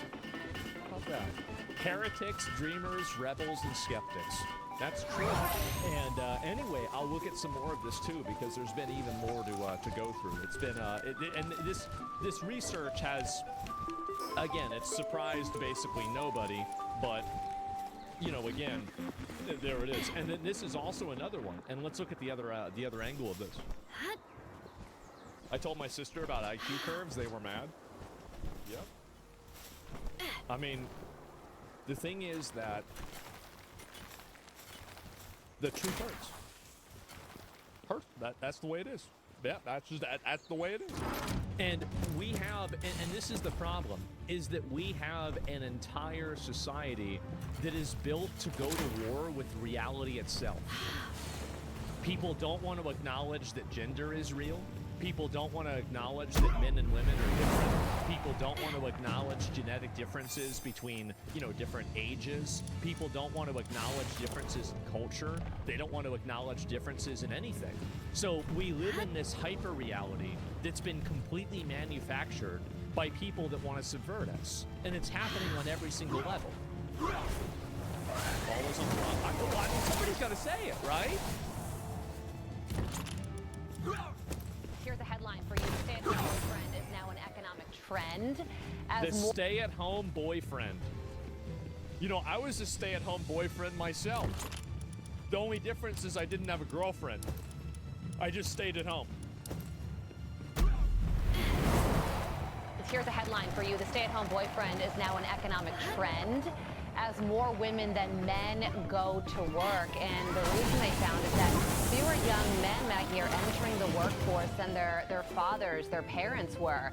Is this a trend that you are noticing personally, and what do you think about this? Yes, well, on the internet, we call those men NEET, so they're not in education, employment, or training. I think a lot of men... That's not a gendered term, by the way. Women can be needs too. Feel really comfortable sitting online all day long. That's a very comforting space for them. And if they're being financially supported, whether by parents or a girlfriend, God knows why that woman chose them, then of course they can. And this is always what a pretty young girl will come to the conclusion of. And the thing is that she's actually not wrong. Like, I have very traditional views on marriage. I think that you should be able to earn a living with one person working, and the person working should be the man. And the woman should stay home and take care of the kids. I would never force a woman to do that, but I would want to be in a relationship or a marriage with a woman who wanted to do that. How do I know that works? Jeez, guys. I don't know. Maybe like all of history. Yeah, maybe the entire, maybe like the whole time. Like, that's it. You need capital. Yes, exactly. All of history, maybe. So, what about before with no kids? Well, why would you get married and not want to have kids? What, are you retarded? You just date her. That way you can kick her to the curb later on if she gets annoying. Well, I mean, really, like, I mean, well, we gotta say taxes? Just change the way taxes are. Like, this is what I would do. This would be on me, right? This would be what my opinion is, that I think that they should change it to where basically if you're married and you only have one person in the family working, you should get a crazy amount of tax benefits. You should get crazy. You should get more tax benefits, get this, than Somalian scammers in Minnesota. I'm talking about big time.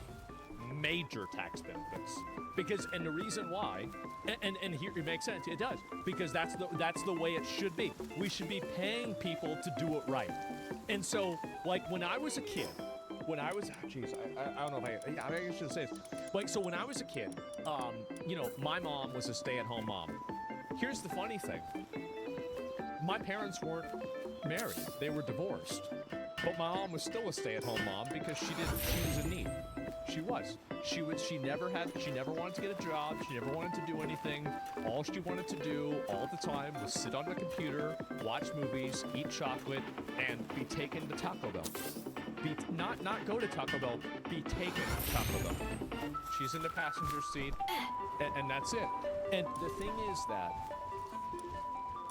the amount of enrichment in the lives of myself, Zach, Cody, Jeff, Cameron, other Cody, Logan, Eric, Alec, Jason, Sean, Dylan, like all of my friends. I'm probably forgetting like 10 other people. I had a conversation with one friend of mine about a mutual friend of ours. It's one of the people on that list. And we asked ourselves, would this friend be in the situation that they're in right now if, you know, like, and honestly, like, this is the truth. I like, if our mom was still alive, because they were, you know, like, we were that close. And we agreed, like, no. And so that was a really important thing for me. It was a tremendous important thing for me. And so my outlook on it, let's pay it forward. Let's make sure that somebody has that opportunity to have this happen for them. You see what I'm saying? Rather than trying to pull the ladder up, rather than trying to say that this is a bad thing. That's it. Am I probably said that? Yeah, exactly. And so, like, and the thing is that, and people will remember her, we'll all remember her for the rest of our lives. She like, I mean, yeah, she was a writer and she was very successful at that. She was an artist and everything. But that's not what we're really thinking about. We use those things to remember her by. But what we really remember is the impact that she had on our lives. And so this one-dimensional, and I'm going to say it, capitalistic idea that a person's worth and value should be measured purely by their economic impact is poisonous.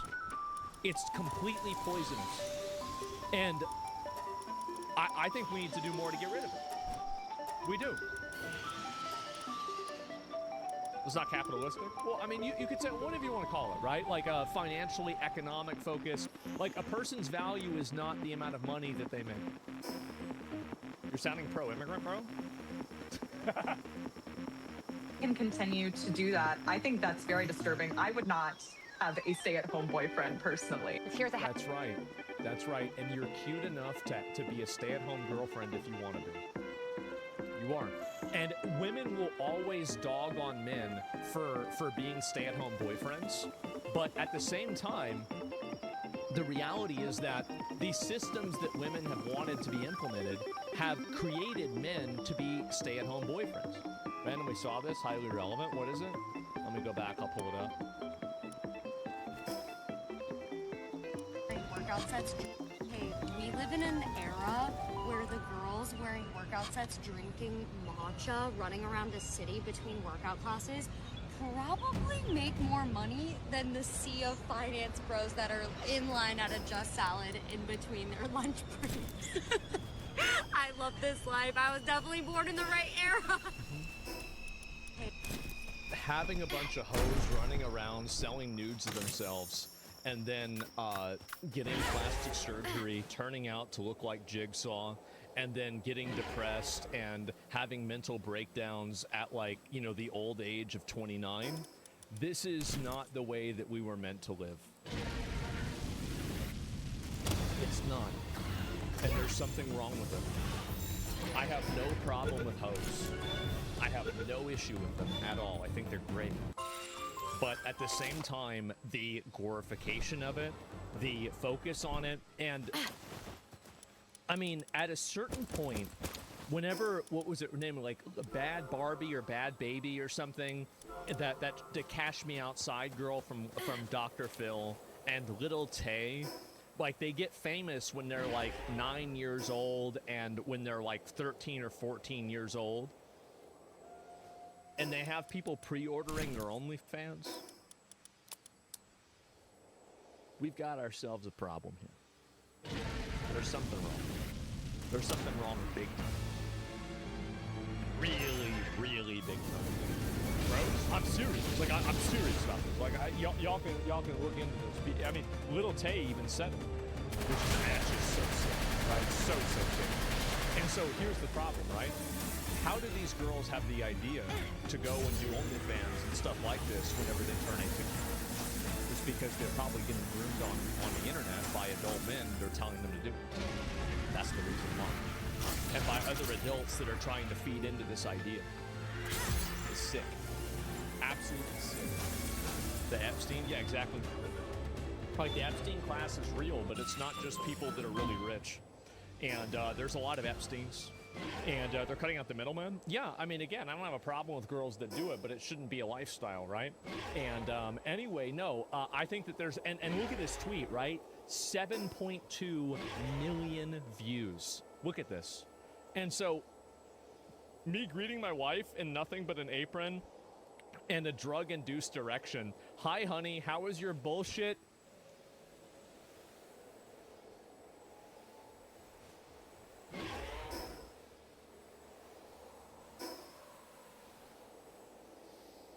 How was your job?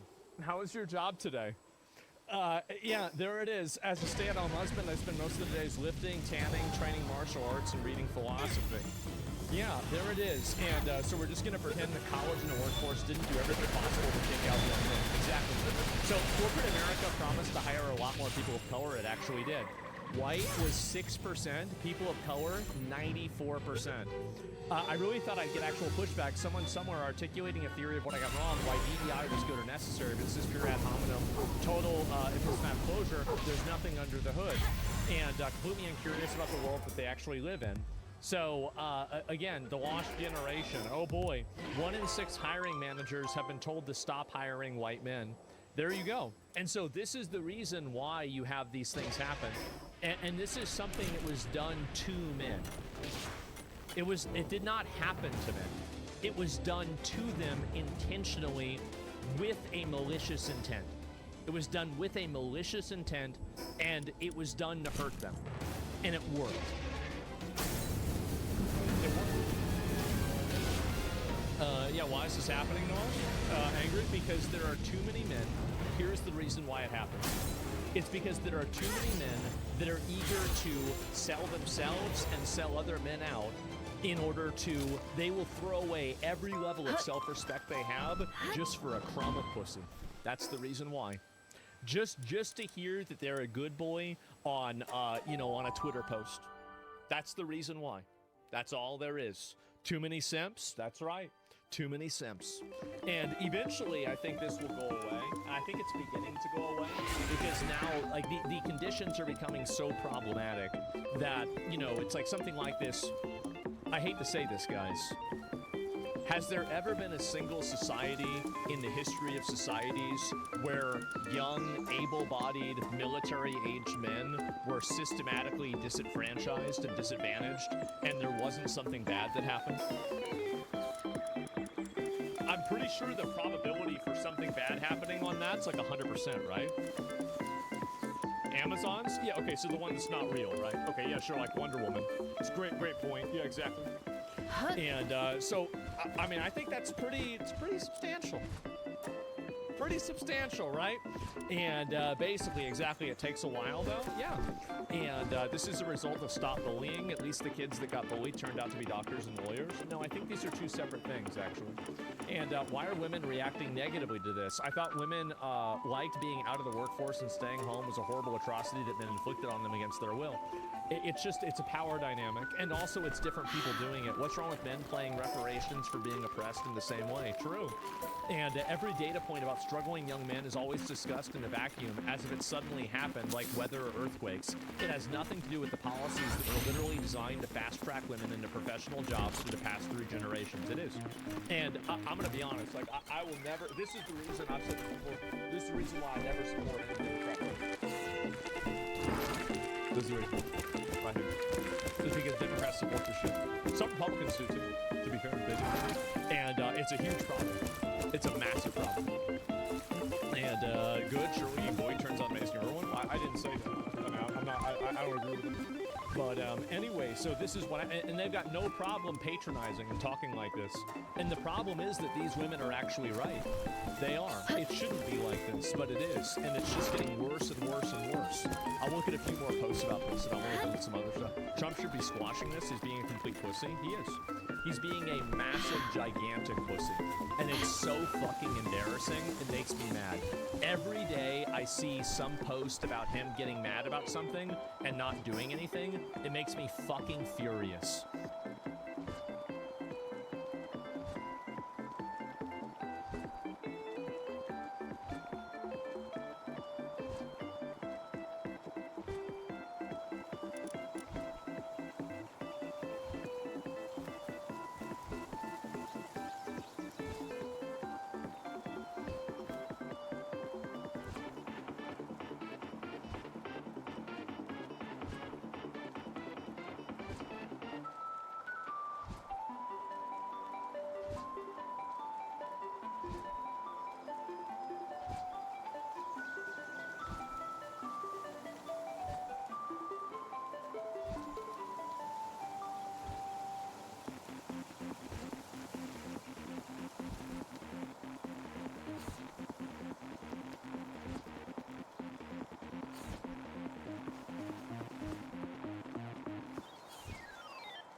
And do you have a negative or positive view on the opposite gender? Women, 21% negative. That is insane, as I said. Holy fucking shit. And so anyway, let me go back over here. And where is this? Oh, yeah, here's another one. University leaders warn Australia faces a generation of lost boys as young men increasingly fall behind in education and employment opportunities. And the reason why is that, again, it's because there are advantages that are created explicitly for women that men don't have access to. That's the main problem. This is by design. If you removed all the guardrails, if you took away all the guardrails, all of the policies, all of the regulations, all of the quotas, all of the rules, well, that's what would happen. There it is. That's exactly what would happen. And this will happen every single time. 99 out of 100, probably higher than that, 999 out of 1,000. This is just the way it is.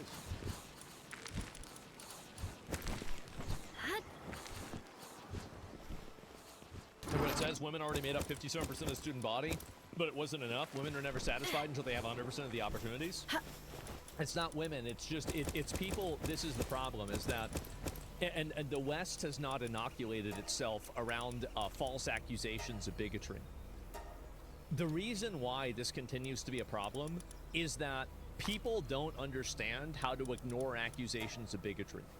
And whenever something like that is leveraged in a way that's, not true or inaccurate, what they do, instead of actually listening to and, trying to, take it seriously or not, they just immediately apologize. They say, oh, okay, well, I guess I'm wrong because you're calling me this word.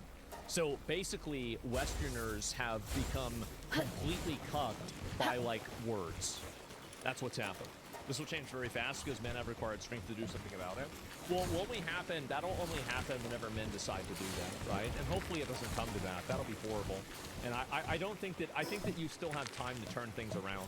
But I do want to say that eventually this will end violently. Undeniably. This will end violently. And there is no chance that the men that are being violent about it will not win. It will just be unquestionable. It'll be instantaneous. There's nothing that Dark Age, exactly, yeah. So you should be trying everything that you can do to prevent that from happening. That's a scary thing? Yeah, it's inevitable.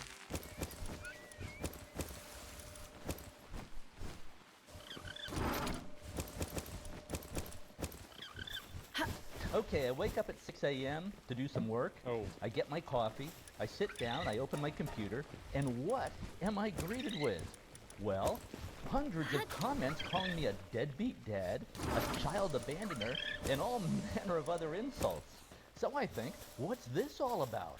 Well, after a few minutes of investigation, I discover that my daughter, Maddie, has made a video about me. She's a screenwriter in Hollywood. She's also a big social media influencer with millions of followers. Some of her videos get millions of views. And this video has tens of millions of views. 1 million likes, 20,000 comments, 40,000 bookmarks, 30,000 reposts. It's just insane. So I thought I'd better watch this video. And frankly, I was pretty chagrined by what I heard, to say the least. But honestly, okay, here we go. The more I watch this video, the more I like it. Well, I like about 98% of it. However, I do need to correct a few statements in the video. But first, let's just watch Maddie's 90-second video, and then I'll give you my comments. What's a piece of trauma that you have that's funny? It has to actually be funny. I'll go first. My dad abandoned my family when I was 5 years old. That is a wife and 4 kids. He abandoned us and then pursued amateur breakdancing. Some more context is needed here. Needless to say, I will talk about this in a moment. All right, let's continue with the video. and he got really good. He like blew up. Like he became like a D-list celebrity status, like viral breakdancer. He became like the oldest actively competing breakdancer in the world. Then he got on Good Morning America and talk shows, and Washington Post wrote about him. And he went super viral, and he did all these interviews, and he danced with Paula Abdul. And here, I'll show you. Let's see, take a look at this 60-year-old breakdancer. Yes, 60 years old. Amazing. That's Ben Hart. He's competing at a breakdancing competition in Philadelphia, and he may not have won, but I tell you what, he is winning over a lot of people on the internet. That's impressive. He really is. Yep, he's winning over a lot of people on the internet. This guy wouldn't pay my medical bills. That is not true. There was no split custody or anything. Like, he just, like, left 4 kids to do that. He may not have paid for some of my medical bills growing up, but he did give me this breakdancing merchandise. So that's him. He's on his That is a nice shirt. His B-boy name. You know, I'll get texts like this. Happy birthday, question mark, and then, like, links to his breakdancing video. That's true. If you have funny trauma, like actual funny haha trauma, I need to do it. Thank you. Okay, in many ways I love this video. And of course, I love my daughter Maddie. And we get along great, at least I think we do. But a few corrections are in order, or at least a few things that need to be put in context. First, I can see that as a 5-year-old, Maddie would see her dad as having abandoned the family. One day I was living there, the next day I wasn't. And that will look like abandonment to a child. But married couples do get divorced about half the time in America. Oh, that and I sucks. was just living a mile or so down the street in LaGrange, Illinois. We just weren't living under the same roof. Now, about not paying medical That sucks. bills, that's just not correct. Here was the financial arrangement of the divorce. Maddie's mom, my ex-wife, got $2 million at the get-go, out of the gate.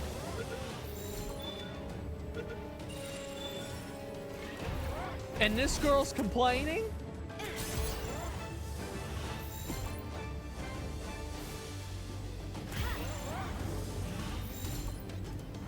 A lump sum payment.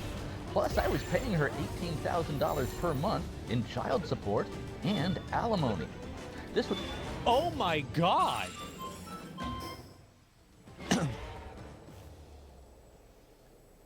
That's incredible!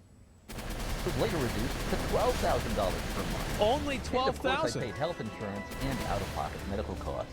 Yeah. I also put $600,000 into the kids' college fund. In all, I paid Wait, what? And of course, I paid health insurance and out-of-pocket medical costs. I also put $600,000... $600,000, okay. That's a lot of money. ...into the kids' college fund. In all, I paid out about $5 million to my ex-wife to cover costs for her and the kids. And this is in 2005 dollars. So add 50% to account for inflation. Bro, that's probably 100%. 2005? Holy shit! In other words, I was not a deadbeat dad at all. And by the way, Maddie did not say that in her video. But a lot of the comments assume that and say that. That's crazy. Imagine paying out $5 million and still getting roasted on TikTok. Now, of course, there was no way for Maddie Like, to know. I'm gonna be real. Like, if I had to pay out $5 fucking million to some ex-wife for some bullshit, I would have been fucking Paul too. That shit must be stressful. Holy shit. How much I was paying because she was a kid. This wasn't something I talked about. Yeah, of course. Also, remember that I was living 1 mile down the road from the kids in LaGrange, Illinois. Yeah. Sidewalks all the way. An easy walk or bike ride. I saw the kids all the time. No abandonment, just a divorce. Was I at fault in the divorce? Yeah, I would say it was about 70% at fault. I own that. Maddie's mom and I were really not compatible in many ways. Okay. We were compatible in some ways, but not in other ways. Do I regret marrying Maddie's mom? No, absolutely not. If I had not married Maddie's mom, Maddie and her 3 siblings would not have been born. They would not have existed. The What a kids nice have turned guy. out great.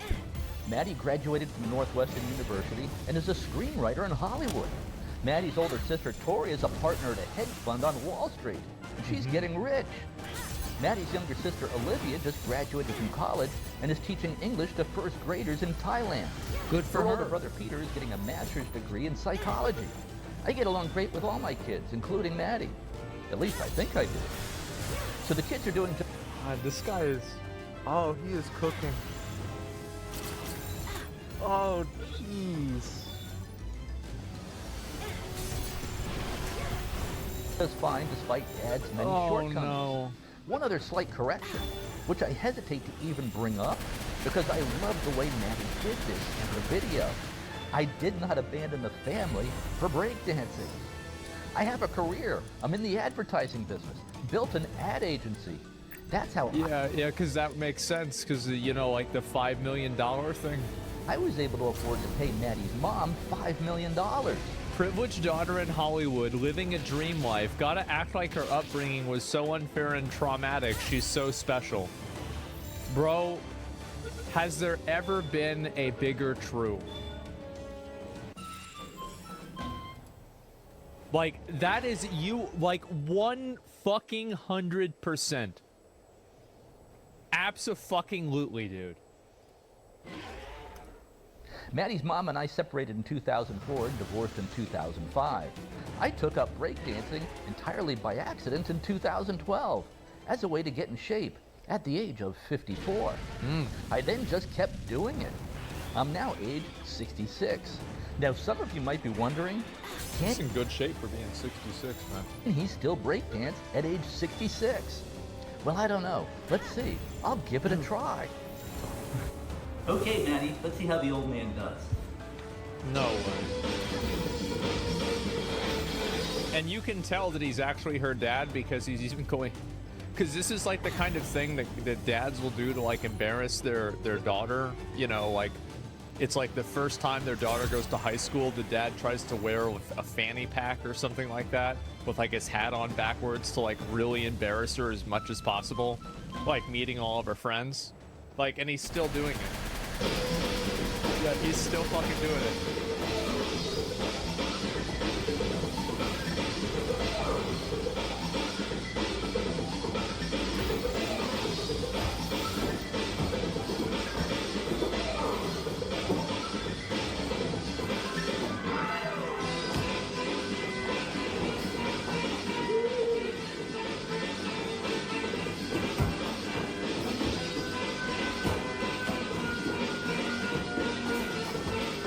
Is that a Christmas tree?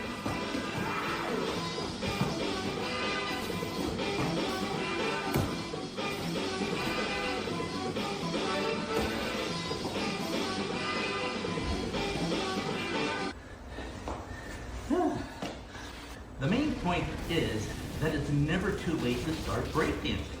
I started when I was age 54. I'm now... That's nuts. The dude is athletic? Yeah. I'm age 66. So there's really no excuse for anyone not to be breakdancing. So the bottom line is this. At first, I really did not like Maddie's video at all. But I was biased by all the negative comments that I was greeted with at 6 a.m. in the morning in my social media feed. Oh. But the more I watch the video, the more I like it. And her video certainly is true from her perspective, even though a few details are off.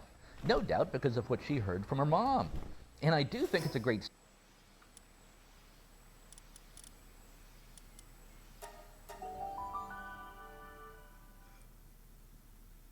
Oh, I love it. Storyline that a 54-year-old dude left his family to pursue breakdancing. Yeah. Even if not quite true, factually. But perhaps it speaks to a bigger truth. A truth that is really truer than the actual facts of the matter. This could be a very funny movie plot. So maybe Maddie will make this movie about her 66-year-old breakdancing dad. Also, as I scroll through the 12,000 comments on Maddie's video, I really like most of them. Some are hilarious. Here are a few I'll read at random. This one is from someone named Ro, and she says, "My mom abandoned me as a kid to join a Renaissance fair across the country." This is from Maria. "I didn't know my dad was bald until my mom knocked his toupee off in a fight when I was 10. My mom didn't know he was bald then until that moment."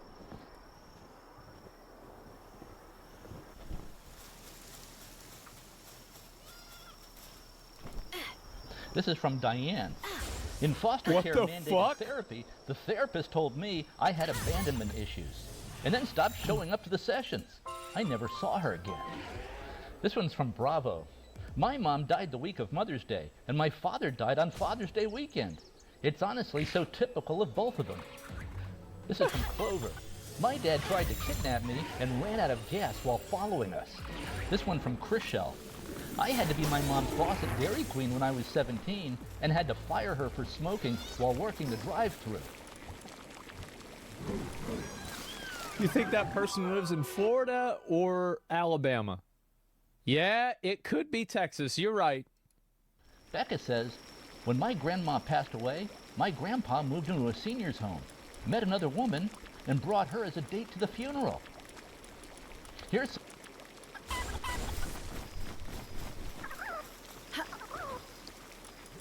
Jesus. Someone who says, a video of my dad was featured in an episode of World's Dumbest Criminals. I love you, Maddie. You are very creative and talented. Keep doing exactly what you're doing. Oh my God. Oh my God.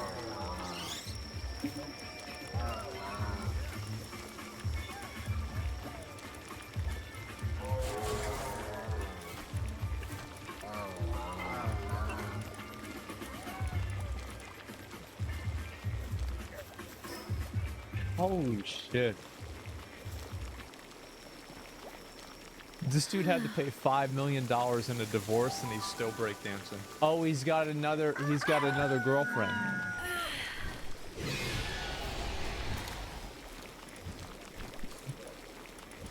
I can see why the mom was mad. Yeah. Yeah, I see. I see the problem here.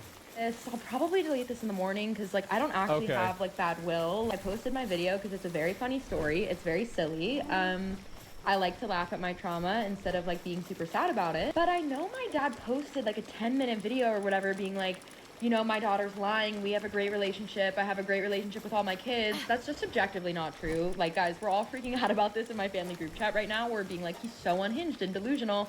We don't know if he actually believes his own narrative or if he's lying on purpose, but he's just like a weird guy. Yeah, he said he lived down the street from us. That's not true. Or like if he did, it was only for a few months maybe, but actually for most of my childhood, he lived in Florida with his new wife. Like basically like, I don't want to get into this. Like, again, like, my video was basically, like, sanitizing the situation and, like, poking fun at the lightest parts of that childhood trauma. But obviously, in real life, it was a lot more, like, complicated and traumatic. And it was really hard. He left us, immediately married another woman. We didn't hear from him for years.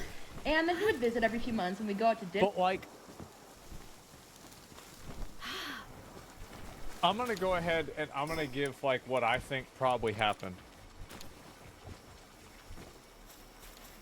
I think that he started dating this hot chick and the mom didn't like that. And so he probably didn't get a lot of chances to see his kids. Now, why do I think that? Because he lives in America. And that's just the way we do things here. So, like, am I really gonna believe this girl, like, because she clearly bullshitted about a few things, right? It happens all the time. She was 5. I don't think she remembers the whole thing. No, she doesn't. Yeah, it's her mom telling her this. But, like, he truly had no hand in raising us at all. We don't speak with any sort of regularity. He doesn't know when my... But why do you think that is, though? birthday is, like, as you guys saw in the video I posted, he got it wrong. He gave us some money growing up. I honestly don't know the nitty-gritty of the financial. Yeah, I don't know. He gave us some money, like, I don't know, it was like $5 million. I don't really know, though. I mean, you know, I'm not getting into the finances. Situation, I really don't. Yeah. But I do know that several times I've asked him for financial help with medical expenses, like especially like in college, and he wouldn't help me. So that's what I was referring to in my video when I was like, he wouldn't pay some of my medical bills. I'll probably delete this in the morning, but I'm, you know, 2 hard kombuchas in, and so I feel the need to kind of defend me and my family's like POV. Bottom line is, this guy was a completely absent father. He's like, I was just a bike ride away from those kids, and it's like, not once did any of us ever take a bike ride to his house. I don't think I've ever been in his house ever. So this whole thing is so bizarre. Yeah. Like, I'm so surprised that he responded to my video, because I'm just like, damn, I could have actually made you seem like way worse than I made you seem. Like, in my video, I just made you seem like such a whimsical, funny guy. Like, but in real life, it was actually a lot darker. So I'm so surprised that he responded to it. And it's obviously kind of hurtful and weird, but again, we don't really have a relationship. So at the end of the day, it doesn't have a huge effect on me. It's just kind of a bummer for my family. And we're all kind of looking at this and looking at his response, and we're just like, this is crazy. If this is actually his narrative, it's like delusional. It's sad to see, like, because I think that, like, from her perspective, this probably is true to an extent. Like, such a whimsical... Right? Because, like, I try to look at it from... Like, I try to be, like, fair about it as much as I can. And so I think that she was probably raised with, like, this outlook on him by her mom. Because, like, I mean, the guy said, like, you know, was it a mistake marrying her mom? Like, yeah, that's what her mom told her exactly. And also, like, I mean, my parents were divorced. I was pretty lucky that, like, my parents had a pretty good relationship. I mean, overall, right? I mean, there would be arguments, and, you know, my mom would be like, oh, well, you know your dad. And my dad would be like, oh, well, you know your mom. You know, of course, right? But they really did try to put in 100% to make sure that, you know, like, I had as much of a normal life as possible outside of them being divorced, right? And so I saw both of them pretty regularly, and it was not really that weird. But I think this happens with a lot of divorced families, and it happens with divorced parents all the time, is that, like, the parent that has custody usually tries to paint a picture of the other parent like they're a bad person. And so, like, I bet from her perspective, this is probably true. And that's what's so sad about it. I think that, like, a situation like this is just so, it's so depressing that, like, you can have a person who, you know, like, I don't really know the dad. Maybe he's actually this terrible person. He doesn't seem like he's that bad of a guy. I mean, I'm not really sure. But, yeah, I mean, that's what I would assume would happen, because that's what I've seen happen many times in the past. What if he lied, though?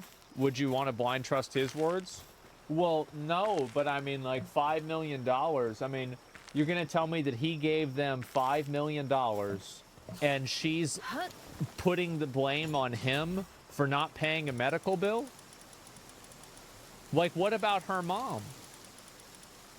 What the hell is she doing? From my perspective, I see a rich, spoiled girl that probably through her connections has a job in Hollywood that she probably did not earn entirely on her own, who's now putting her dad on blast, who completely paved the way for her to have that life, both financially and socially, and she doesn't even realize it. Meanwhile, her mom is probably feeding her lies, and she puts the responsibility of paying her medical bills that, by the way, whenever she's in college, she is an adult. She should be accountable for herself. But she puts the accountability on her father, who already paid the family out $5 million. A lot of assumptions. I mean, these are, I don't think there's a lot of assumptions here, okay? I think there's only like one or two. What do y'all think? Y'all think I'm right? What do you think? You think this is accurate or what? There it is. Yeah, I think I'm right. Seen a lot of these situations too. There are a lot of, this is the reality, right? Is that I think that there are a lot of girls that are out there, and they are always looking for a way to be a victim. They are. And I think that it is especially true for people that are not already part of a victim class. So I see, especially, like, this is just like a random white girl. So she's looking for a way that she is oppressed. She's looking for a way that, you know, she can, you know, take part in the shared trauma with other people on the internet. I think it's fucking pathetic. I do. My trauma. She wants to fit in. Yeah. And I know this might be kind of an unpopular or politically incorrect take, but I think it's fucking true. And I see it all the time. It's insufferable to me. Absolutely fucking insufferable. Getting a $5 million settlement, having your dad pay $18,000, $12,000 a month for child support, and then calling him a deadbeat dad that ran off on you. Get the fuck out of here.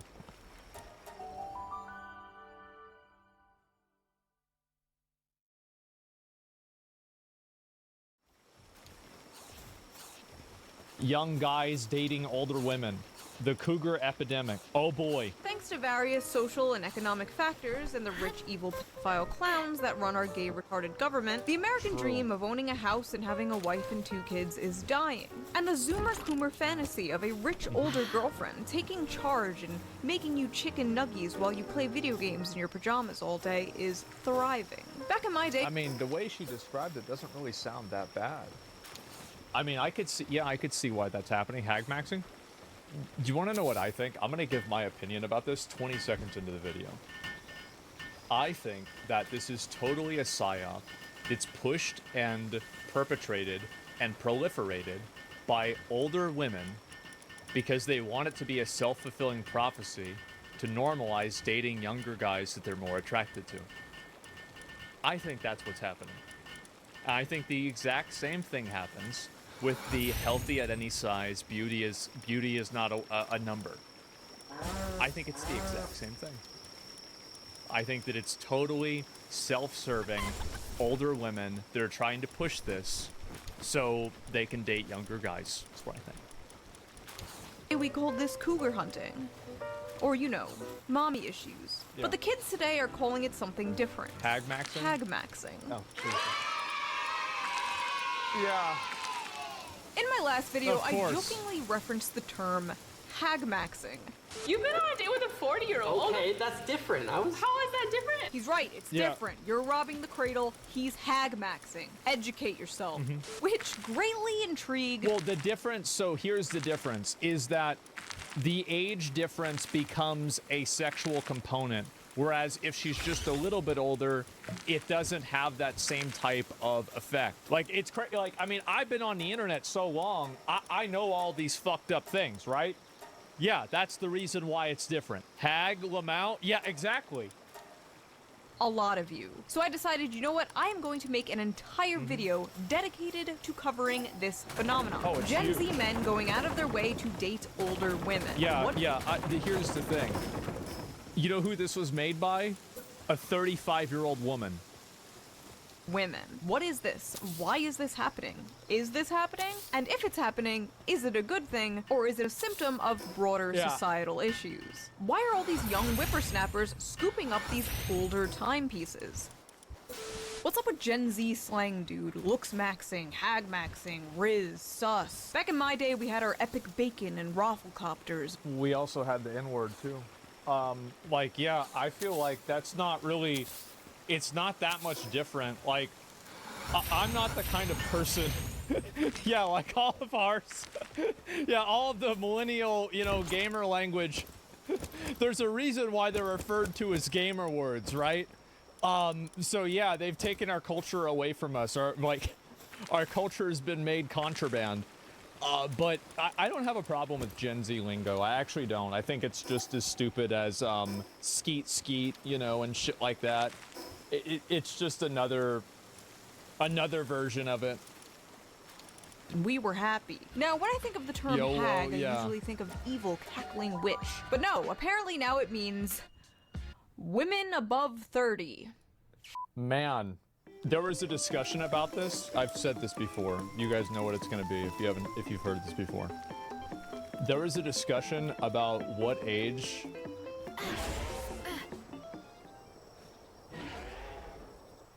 There was a discussion about at what age does a woman become a hag?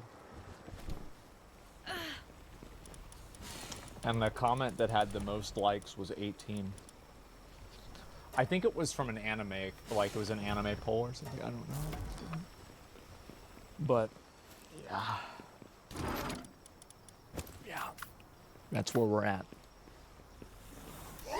Fuck you guys. I'm so tired of comments that are like, I used to watch you when I was in 3rd grade and now I'm graduating college. Good for you. Awesome. Congratulations. My knees hurt when I get up off the floor. Jesus. Now, this term hag-maxing went viral a few months ago with this screenshot. Meet the hag-maxers. Gen Z's new social trend of dating older women. A very strange phenomenon is making its rounds on social media. Yep. Gen Z men are ditching casual sex with their women to pursue long-term relationships with financially stable and experienced millennial ladies. Oh no, now I could see this happening. So it's guys that don't want to get a job that want to be that want a sugar mommy. No, yeah, for sure.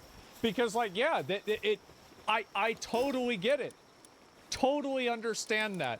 They want another mom. How the tables are turned. Yeah, exactly. I need rent. Yeah, they just like, because there's a lot of guys. What do you want to be when you grow up? Well, I don't want to grow up. Okay, well then you start dating a 37-year-old lady, and then she's gonna make you nuggets, and you know, that's how things evolve. They saw the escort. Yeah, they saw girls doing it. And like, I don't want to see any girl be like, oh, that's so bad. The girls have been doing this for all of history, right? Guys do it, and suddenly now it's a problem. Get the fuck out of here. Now, even though this article doesn't actually exist, it was a meme created on 4chan, because of course it was. But the meme did spark a massive conversation and debate about hag maxing. And people had a lot of strong opinions about it. They always do. Motherless behavior. This is just mommy issues rebrand. Another day, another psyop. It's not hag maxing, it's MILF hunting, and it's an art. Please don't misappropriate my fetishes, giving the dumbest name known to humankind to having a mommy kink. I mean, to be honest, I'm 16, waiting for a 20 to 25-year-old to pick me up, lol. There's a lot of jokes I could make. But I don't really need to. Okay, officer. I'm gonna throw up. I would love to have a 40-year-old sugar mama who buys me gifts and pays my bills. Drizzle, drizzle. Oh, Young, God. hard dicks and the older women who enjoy them. This isn't new. Hagmax Jesus Christ. bandwagoners are so cringe. I've been hagmaxing since 2nd grade in Miss Johnson's class. I am going to kill every last Gen Z and Gen Alpha kid on this planet, including myself. Good I for want to be you. a hagmaxer. LOL. Any female taker? XD. I love.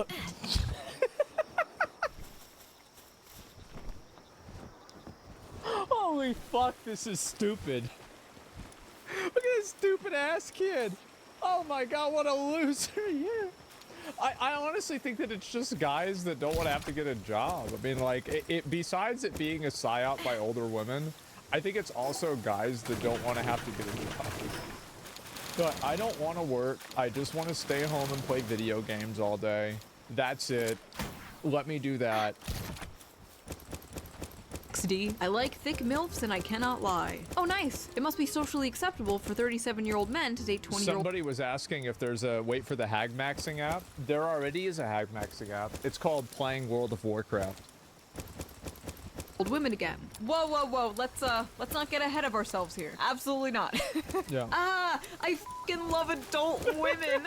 Women over 32 should be illegal. Now, according to the very astute, always reliable source, knowyourmeme.com, the term hagmaxing is very popular in the VTuber community. Now, I don't have much interest in the VTuber community, but they seem to have a lot of interest in me. A lot of interest. Yep. Should I do a video reacting to VTubers reacting to me one day? That might be fun. Let me know if I should do that. Although it seems to be a meme amongst the VTubers and— Well, is it really a coincidence that a group of people that's defined as basically anime representations of characters, one of the most popular topics is how old is too old for a girl? Is it really that big of a surprise?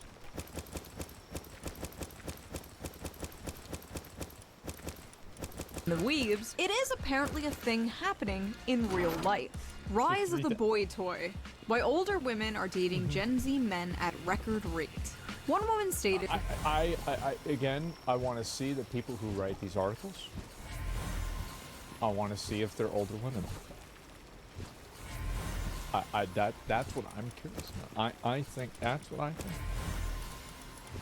Women my age seem to be excited by the freshness and lack of bitterness that comes with dating someone younger. Younger men seem more open and less burdened by insecurities. Okay, I have a feeling I'm going to be saying this like 100 times in this video, but could you imagine an article like this? with the genders reversed. I love dating these young. There are a lot of articles like that. They're written by Andrew Tate. Like, you don't, and also you don't need to write an article like that because that's been called human history. Bro, my mom said that, like, so she grew up in Florida, and she said they had a saying in Florida: get them young and raise them up right. That's some real cracker shit. It is. Looks here as it sounds? Absolutely.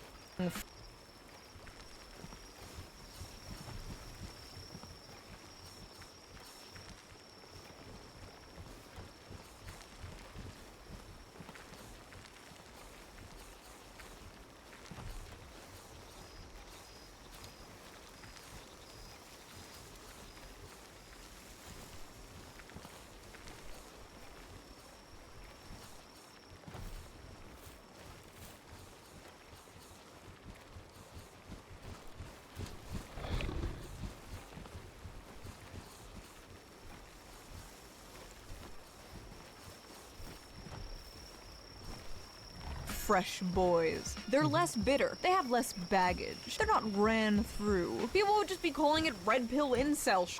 Age gap relationship. It is. That's exactly what it is. Yeah, no, 100% that's what it is. Yeah.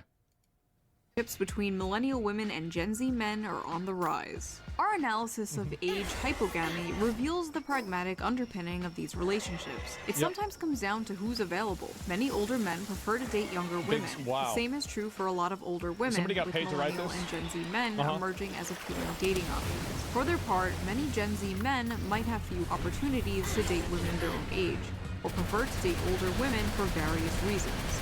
That's actually a good point, right? Because, like, if you're a young guy, you have less to offer a girl than, like, an older guy does.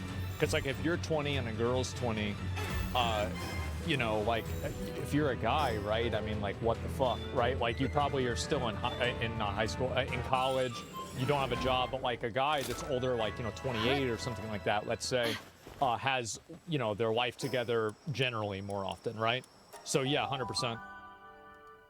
Millennial. It's just biology, right? And I'm proud to be a millennial with my side part and skinny jeans. If you're an older millennial woman, you might be attracted to younger men for their energy, inclusive views about sex and gender, and superior care and literacy about their partner's emotional well-being. Okay. In many ways, Gen Z men see millennial women as an opportunity to level up emotionally and socially. With their evolved attitudes about everything from non-monogamy and gender fluidity to the anti-hustle soft life, Gen Z men may be the most likely generation to overturn powerfully entrenched stereotypes about sex and relationships. The kind I feel like this was written by a millennial woman. Yeah.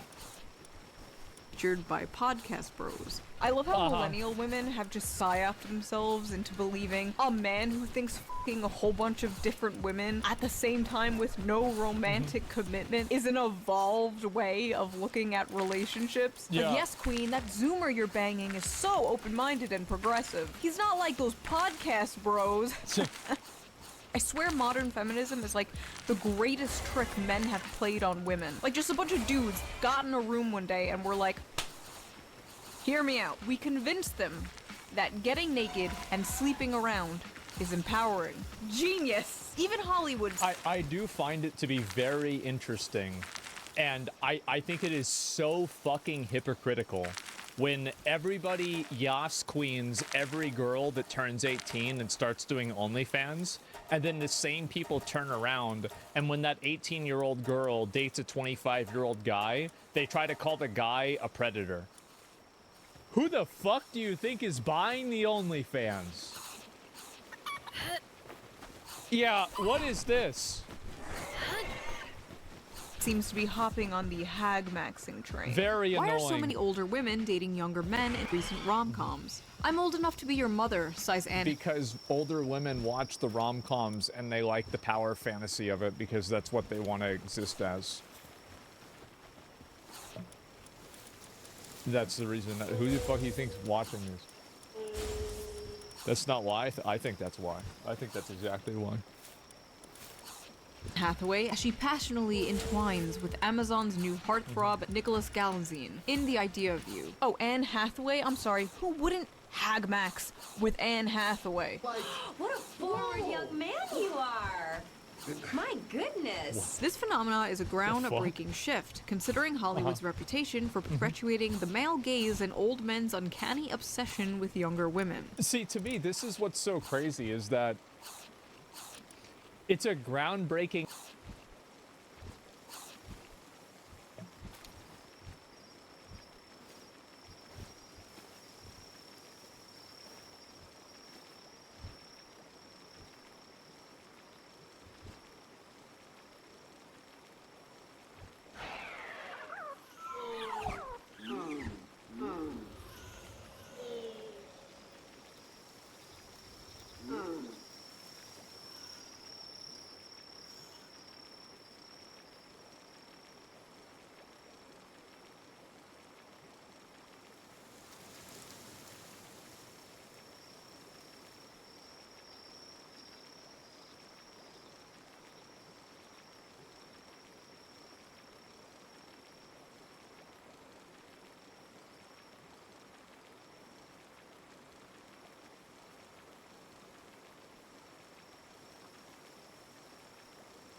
Shift.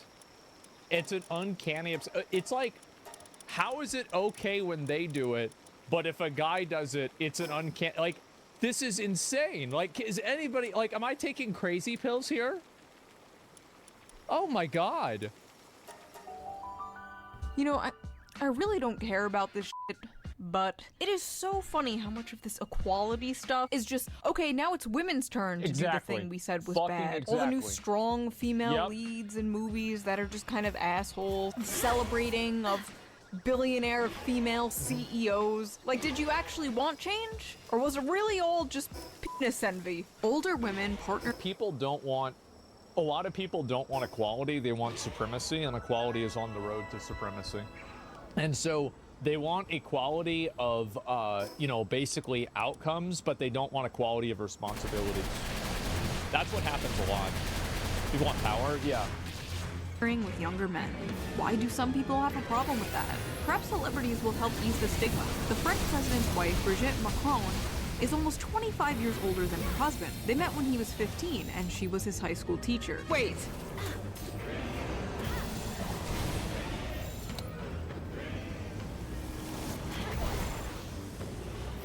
That's the current Prime Minister of France, by the way. Yeah. Yeah, y'all didn't know that? The pre-order is crazy? Bro, you calling this shit pre-order? Man, President? Oh, my bad, my bad. That's crazy. That is not good. There should be a stigma against that. There is. What? It's called the law. Maybe these high-profile women will help shatter the stigma and normalize the benefits of widening our options when seeking romantic partnerships. After all, at every age, we deserve what our hearts desire. No. I can think of a few cases where... Maybe Diddy should use that defense. Yeah, I think you should use that defense. When they have him go on the stand, you should say the same thing. Yeah, seems fair. No. When you are a grown-ass teacher and your heart desires an underage student, you do not, in fact, deserve that. What am I reading? I'm 37 and my boyfriend is 23. I make upper six figures and own a condo in New York City. Right. At least 3 of my friends are also dating significantly younger men. Right. One is 32 and has been dating a 19-year-old for 3 years. I don't rely on men to be financially stable. So they're 19 now?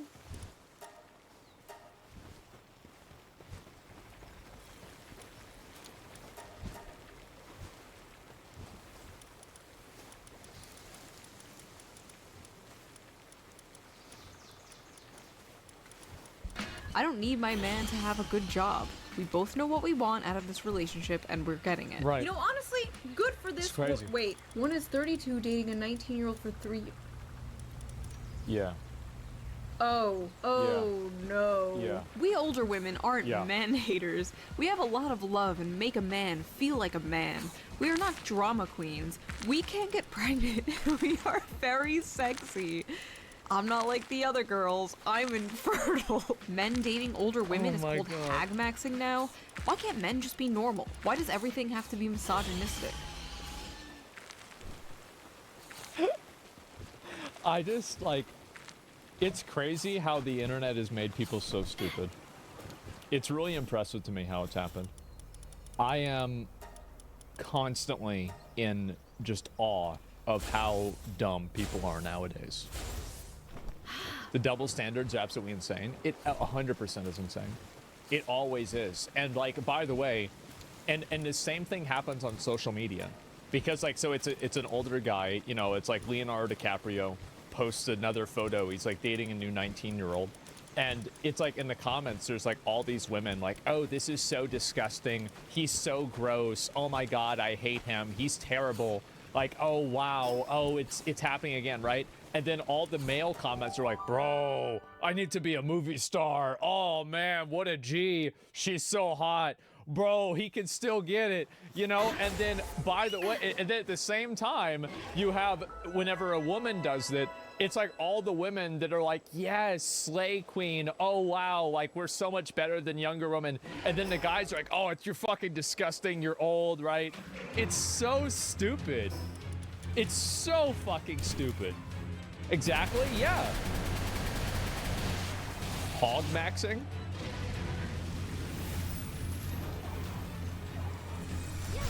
Back in my day, we used to just call them chubby chasers.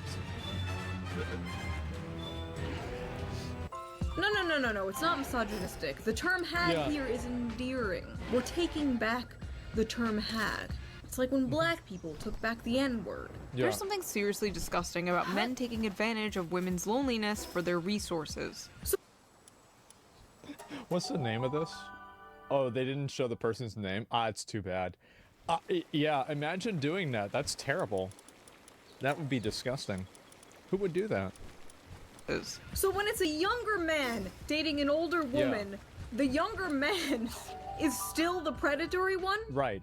What? You guys just cannot win. Really? This is so disgusting. 34 is not old. I am not a hag.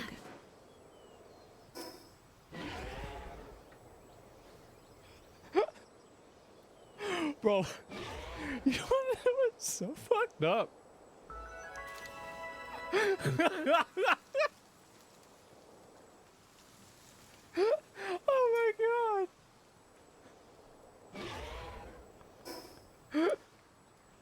I'll rip my IDs in the bathroom. That's sad, bro. I feel bad for her. I do. Okay, so we've heard from the 34. hags. Now let's hear from the hag maxers. Why are these young men dating older women? I have mommy issues. Okay. Oh, well, there has to be other reasons, right? I have a granny fetish. Come on, there's gotta be another reason. Because Gen Z women aren't worth going for. Man. And I have mommy issues.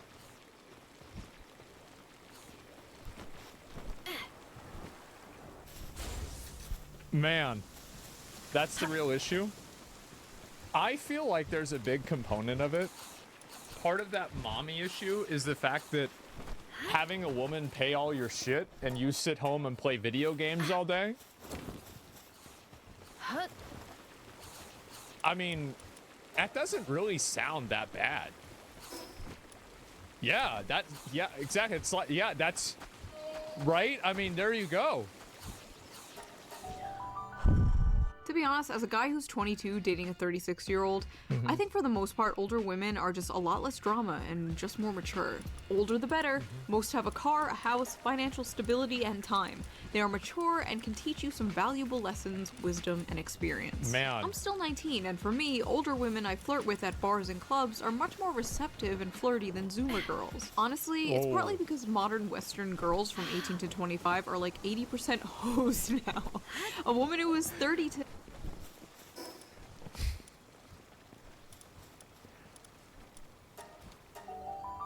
People said that about the women that are 30 now when they were 18 to 25. I remember. I was there. So, I feel like it's not that, yeah, it's a tale as old as time. Yeah, exactly.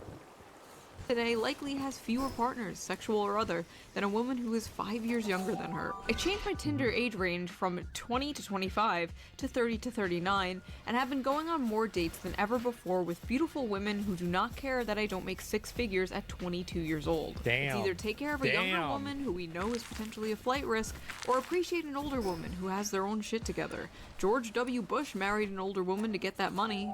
Wait, is that true? What? I think George W. Bush should be a role model for anything. And also, he was like their whole family was fucking rich. His dad was the fucking president.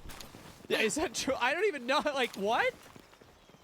Sex, intellectual conversations, less games, more fun, and they treat you nicely. They tend to be more grounded. Did I mention the sex part? Oh, and if it's post-menopause, even better. If girls can date older men, then why not younger men date older women? I'm 16, and I'm not attracted to anyone below 30 years old. Man.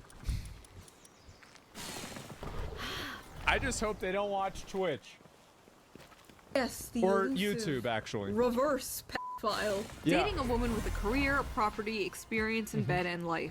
What's not to like? Man. Young sluts want the money up front. Old sluts are just happy to get some attention. Older.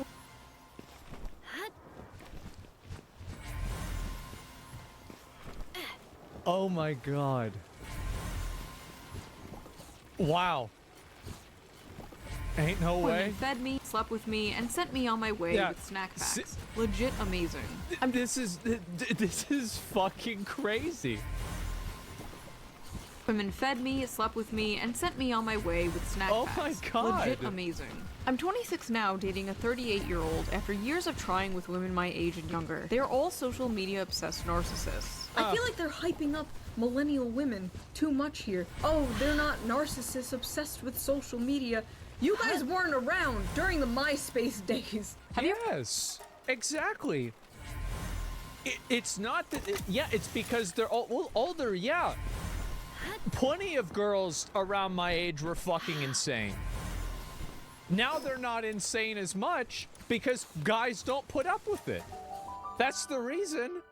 It's the same reason why girls that are into horoscopes and crystals and, you know, bullshit like that, it's the reason why they're usually hot. It's because you would put up with this from a 9, but you wouldn't put up with it from a 6 or a 5. It's like, yeah, sure.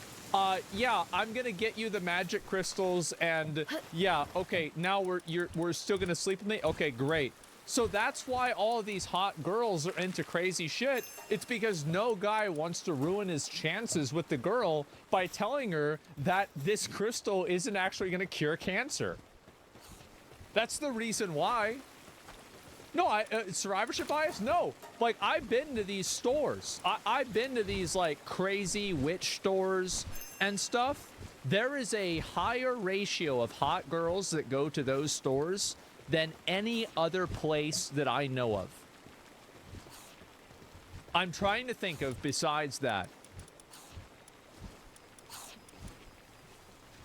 Yeah. Yep. For a meta Gen Z woman, who would want to date them? They're me, give me, take care of me. Man, if the ones my age ain't loyal, might as well.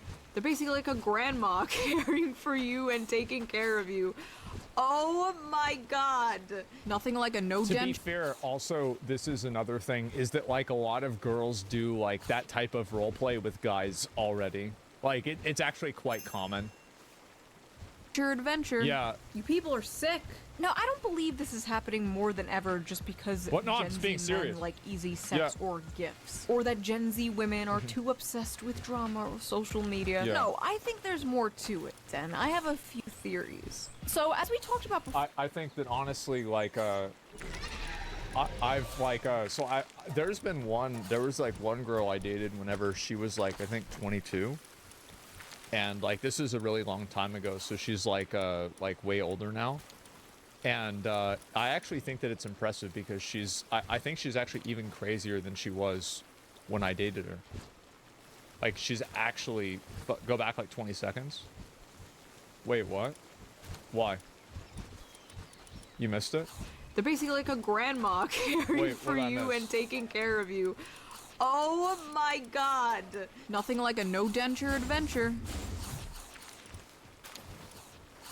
Oh. Oh, that didn't even faze me. Yeah, no, I didn't even, I was like, yeah, for sure. I've heard jokes like that. My mom, Jesus, this is so bad. My mom, she wanted to get taken home from the hospital, and they wouldn't do it. So she said, thank God that I didn't have to get a ride home from some random guy, but I guess it wouldn't be that bad because I don't have any teeth. And I was like driving her home from the hospital. I was like, what the fuck? Yes, I swear to God. I was just like, yeah, she was hilarious. There were a few other ones that were like that too. Man, I'm dead. Her story, yeah. What was your response? I think I asked if she wanted to go to McDonald's. I'm like, okay, do you want to go to McDonald's? You people are sick. No, I don't believe this is happening more than ever just because Gen Z men like easy sex or gifts. Or that Gen Z women are too obsessed with drama or social media. No, I think there's more to it, and I have a few theories. So, as we talked about before in other videos, a lot of men are dropping out of college. The issue is a lot of young college-educated women want college-educated men. See, Stacy is looking for someone college-educated who's making more than her. But not that many young men are on that level yet. Older men are, but not many around Stacy's age. But you know who doesn't care? Karen. Karen doesn't care about your lack of college degree. Karen wants to pick you up in her 2013 Toyota minivan and bang you in the back seat, then take you to Olive Garden. That exactly, 100%. Olive Garden. There No you go. strings attached. Unlimited breadsticks. For basically all of human history, the most prevalent age gap was older man and younger woman. But why? Well, it's because... it's still like that. I mean, it's like here's the thing, right? Is like we're talking about that going from 99% to 97%. Like, let's be fucking honest here. That's always the way it's going to be, and that's because that's the way that biology works. It's never going to get, like, we're never going to undo this. Men are all disgusting creeps who should be thrown into work camps and castrated and forced to make us pumpkin spice lattes. But also, it's because younger women are more fertile, and the whole point of relationships is to make babies. Yeah, right, or exactly. at least it used to be. Well, at least in our Biology. lizard brains. That's the whole point. I don't know what the point of modern relationships are anymore. I just learned and like I've had this happen too, where it's like, you know, I made like that. There's that one girl, like, and she really is still fucking nuts. Like it's actually crazy. Wow, right? But other ones, like I've like known them, and like I don't really have a lot of bad relationships with ex-girlfriends. I know this might be surprising, but like I really don't. And like I talk to pretty much all of them, and I don't have any negatives. And like some of them really have mellowed out as they got older. They're like not even nearly as insane. Like this is the same girl that was throwing my shoes at me, and then like screaming. And then, like, I would go over we'd argue on the phone all night, and then I'd go over the next day, and we'd hook up again, and everything would be great. and then we go out to see a movie, and then that night the same thing would happen again. And like now she's like just normal. Toxic relationship. Well, I only date crazy girls because any girl willing to date me would be fucking crazy. That people purposely get into short-term relationships, which is bizarre to me. Like, what's the point? As well as situationships and polycules. The world is very confusing. It turns out people are different than situationships is just another way for women to act like hoes and downplay it. It's a euphemism, and it's totally fine. You want to do that, but that's it. I don't like the word. I feel like it's a euphemism. You want to be a hoe? Be a hoe. I love hoes. But don't go and tell me that it's a situationship. You're being a hoe. Now, let's be real. Hagmaxing simply does not make any sense from a evolutionary biological standpoint. But it's 2024. We have surpassed the need for evolutionary biology. We can grow babies in pods and also kill ourselves in them. Our brains are full of plastic now. Men wanting to be with younger women made sense when babies were the goal. It was kind of crazy that they did a study, and it was like 100% of men had microplastics in their ball sack. Like that kind of was, because it was like 100%, right? Like you would expect it to be like, you know, 50 or something like that, right? But like 100, that's nuts. This is why kids have autism. Babies don't seem to be the goal anymore. For many older women who simply don't want to have them, and for many younger Gen Z men who think they can't afford them, or even worse, are scared that having kids will contribute to climate change. It's like every other week I see an article, fear-mongering Gen Z. Don't have kids, it will increase— Want to fight climate change? Have fewer children. I can think of another way to fight climate change. But you can't say it or you get in trouble. Yeah.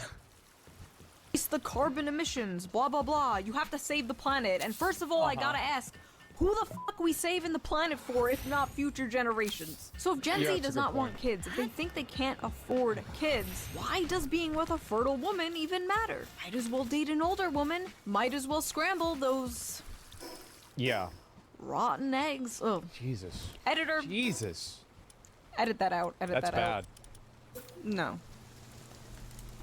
But believe it or not, hagmaxing is not really a new thing. It's been around for a really long time. Hundreds of years even. In fact, there was a very famous hagmaxer in American history who wrote an entire letter of why it's preferable to sleep with an older woman. And that hagmaxer's name? Benjamin Franklin. No.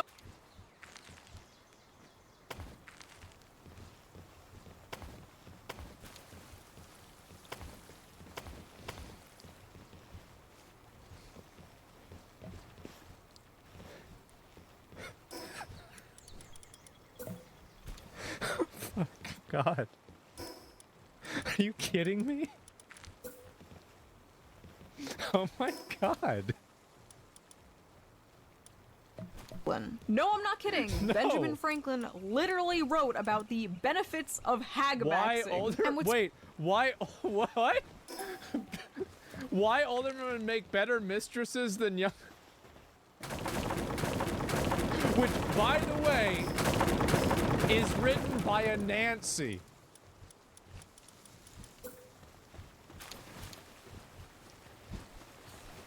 You remember what I said? And what's funny is a lot of the reasons Benjamin Franklin gives are the same reasons a lot of the Zoomers who hagmax give today. Because as they have more knowledge of the world and their minds are better stored with observations, their conversation is more improving and more lastingly agreeable. He's saying because they're not stupid. Because when women cease to be handsome, they study to be good. So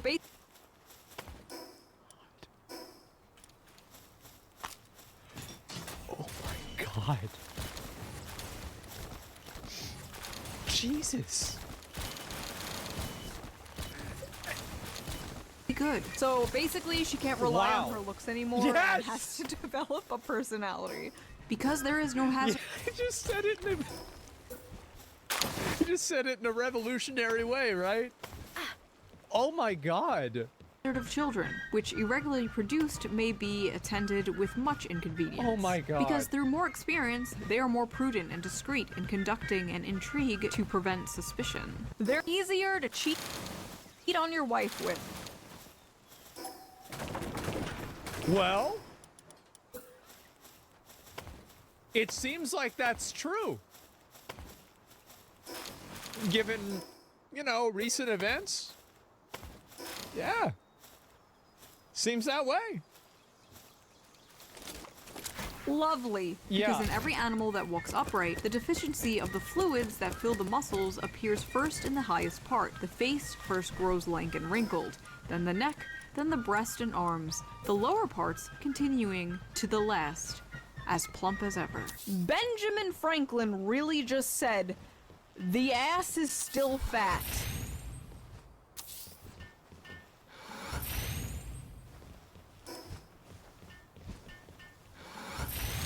That's insane. What the fuck?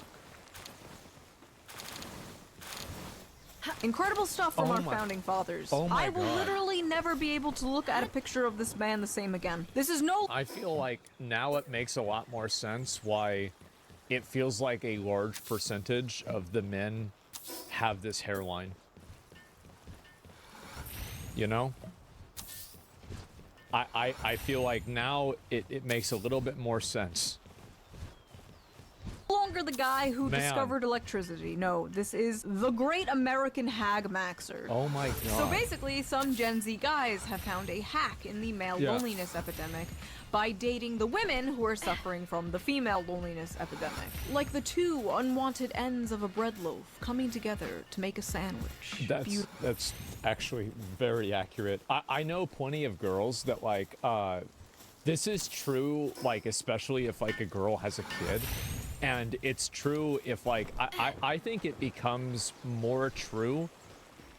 From my experience, I think women start being perceptive of this at like 25.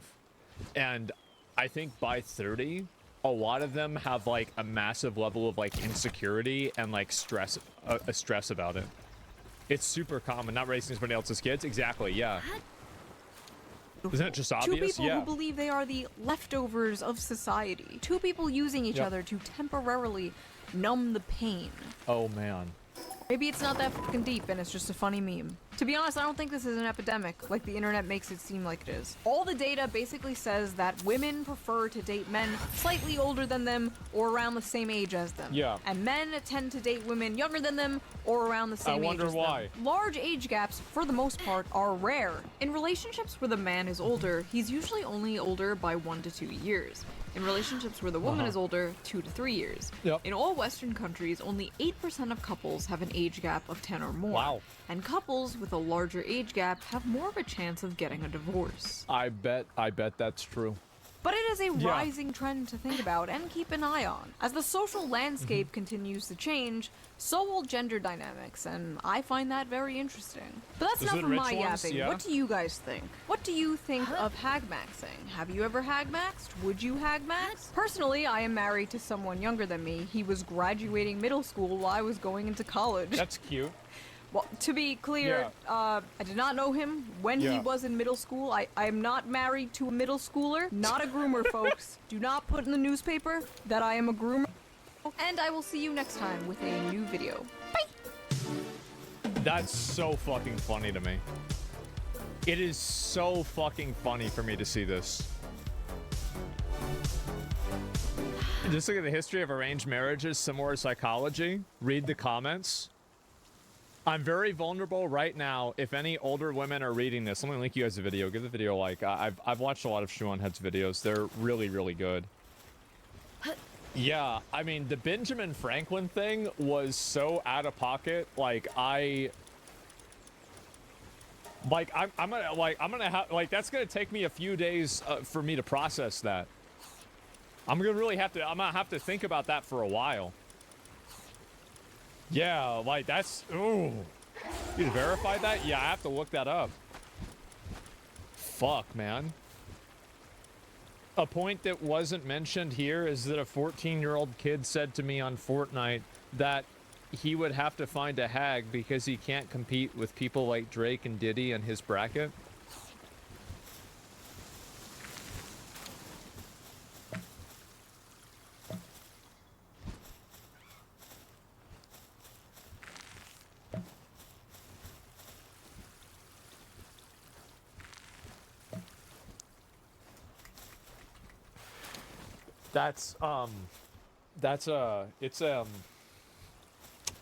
That's something special, isn't it? That's yeah, wow, that's crazy, man.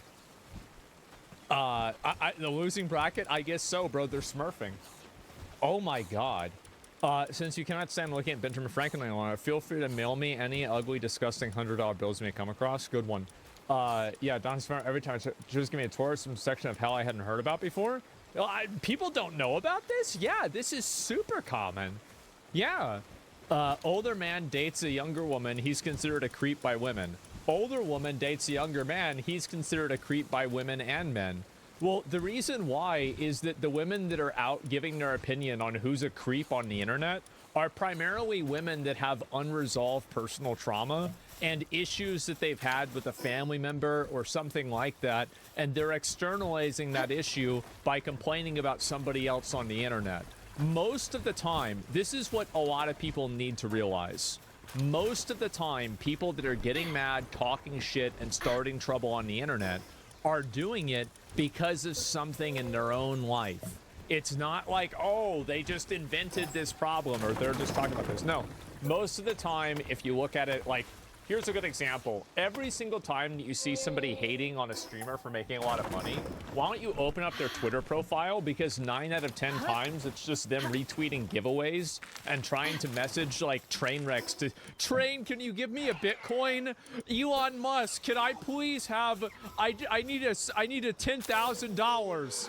Like, they're just basically fucking broke. Yeah, of course you're fucking mad about other people making it. Yeah, oh yeah, of course you want socialism, you're fucking broke.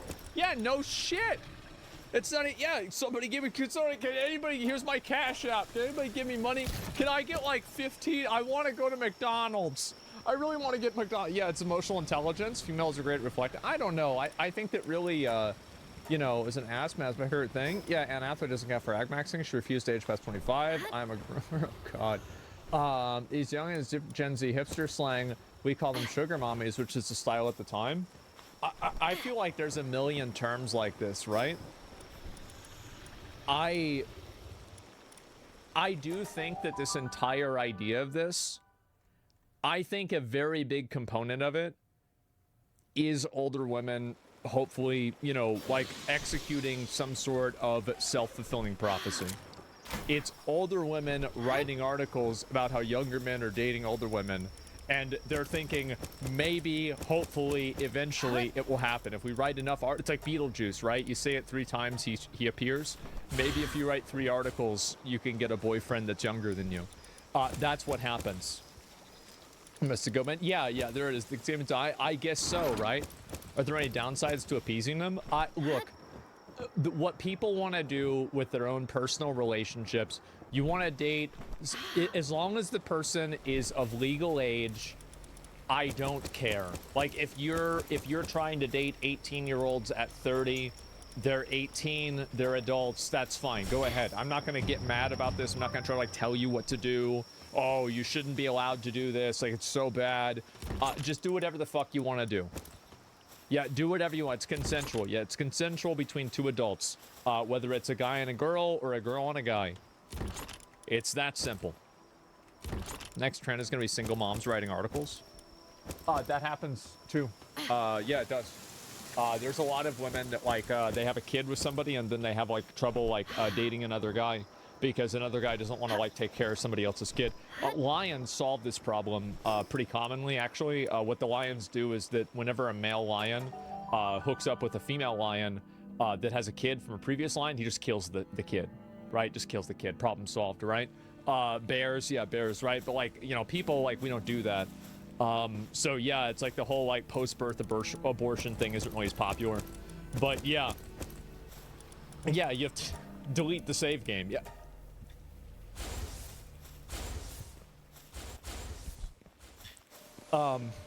Yeah. Anyway,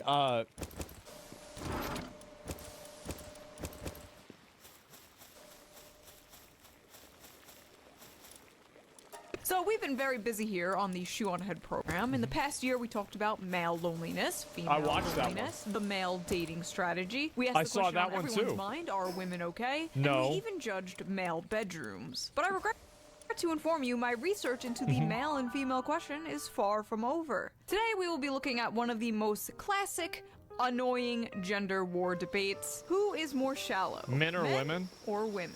Despite popular belief, men and women are very different beings. For example, men eat cheeseburgers and women eat salad. Men play video games and women pick flowers. That's true. Poop and women cry. No, but seriously, we do have differences, and they're especially prevalent when choosing a mate. Yeah. Women will typically look for strong, tall, protective men who can provide for them. While men Well, there's a lot of simps that look for that in women too. I mean, like, look at, there's plenty of characters like that. typically look for, Yeah. I don't know, big booby. Yeah. What do men look for? Men look It for depends. anime girls and muscle mommies who can crush their skulls with their thighs. Now, this doesn't make either gender shallow, Kind of true. but there is a line. Yeah. And that line is often crossed. I've seen things you couldn't believe. 120-pound women being called fat. 5'11" Yes. men being called short. That's the right. hottest men and women in the world being called mid. So for Yep. today's video, we are going to quickly look at some studies about the shallowness of men and women, and then we're going to have some fun. I'm going to do some research of my own using the YouTube dating show The Button. Welcome to The Button. Oh my god, I love this show. Do you remember that one Asian guy that would want to meet girls? And the way that he would tell if they were fat or not is he would hug them and measure their girth. And then after the hug, he would hit the red button if they were fat.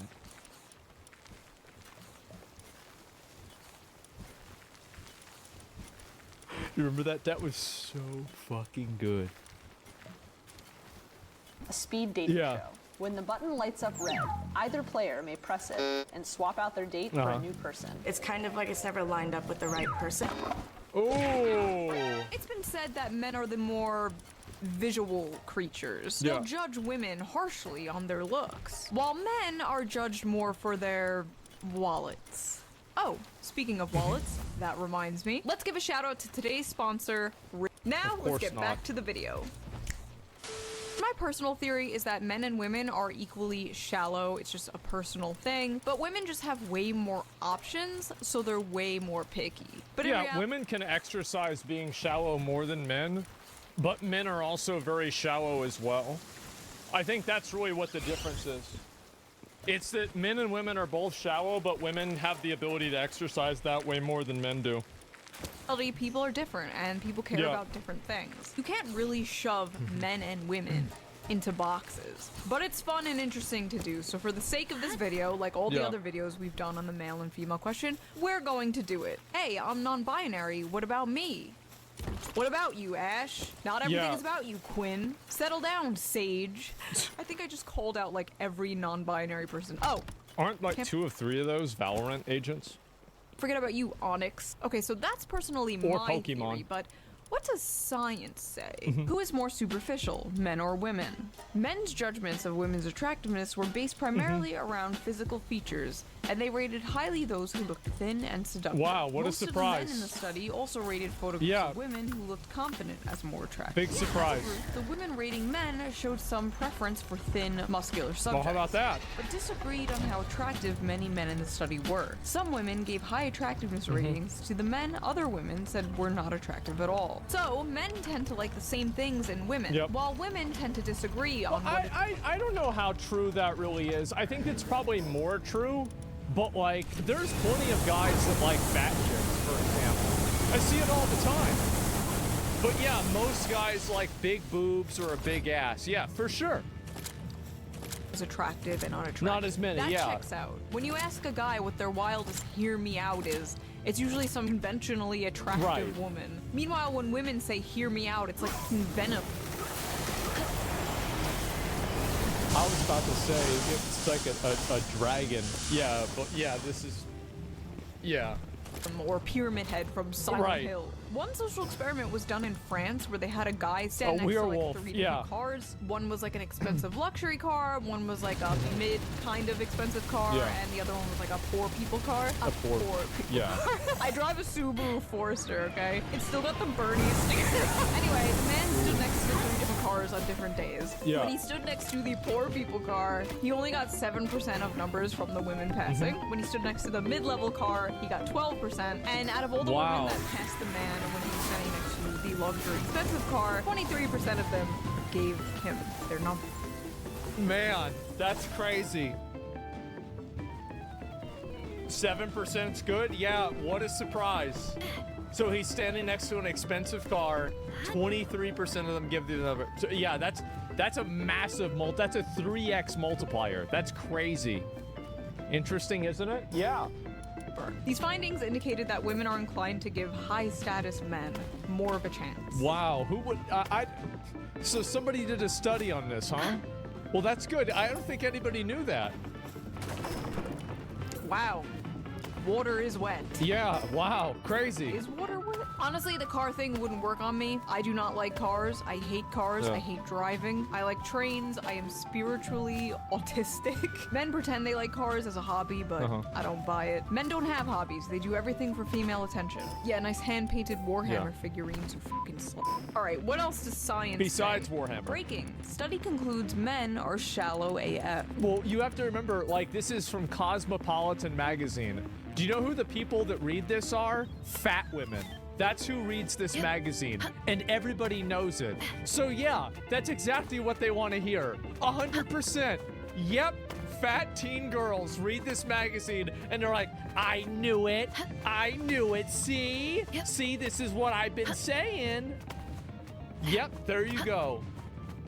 Cool, thanks Cosmo. OkCupid co-founder Christian Rudder used the data he had from OkCupid users and found the bleak and yet somehow unsurprising truth that no matter how old men get, they still find women in their early 20s to be the most attractive. Is that wow, is it really? And this is, again, keep in mind, Jezebel reports. Now, Jezebel, basically, the fat women from Cosmopolitan graduate to reading Jezebel instead. Right? Like, it's like a, you know, you have like the alt-right pipeline. This is the toxic femcell pipeline. That's basically it. It goes from one to the other. Yeah, go figure. Yeah, there you go. Cosmopolitan. Oh, who cares how to fucking pronounce? I don't care. Yeah, it's a rite of passage. Exactly. attractive? Is that shallow? Yeah. I mean, I guess it depends. Honestly, I hate age gap discourse so much. They're both consenting adults. Well, I mean, the difference, the reason why is because men want to hook up with a girl to have the kids, right? And so, like, that's the reason. Like, how many studies need to be done to show that the average guy likes a younger girl or a girl, like, around the age of, like, 20 to 30 more than, you know, 40 to 50? Like, how many studies do we need for this? Like, how many times do we need to, like, I mean, it's crazy that, you know, it's like you have, like, you keep this in mind, guys. This is the entirety of human evolution. And we are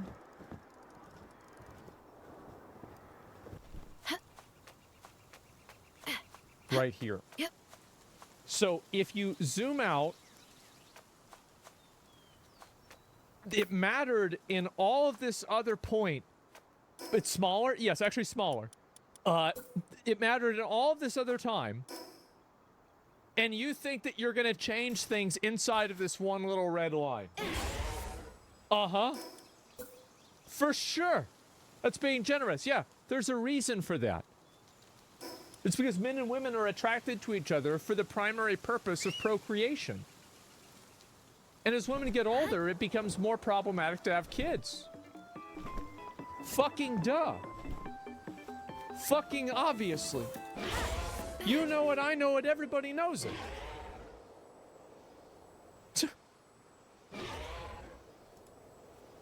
I don't give a f. Oh, Leonardo DiCaprio's dating another 25-year-old? I don't give a shit. No, Same that'd be people too freak old. out about like an 18-year-old dating a 25-year-old are fine with the 18-year-old starting an OnlyFans. Either they're adults or they aren't. At age 40, women start to look for men who are exclusively younger than they are. Right. Wait. So it's fine when the women are going for younger men, but when men go for younger women, that's shallow.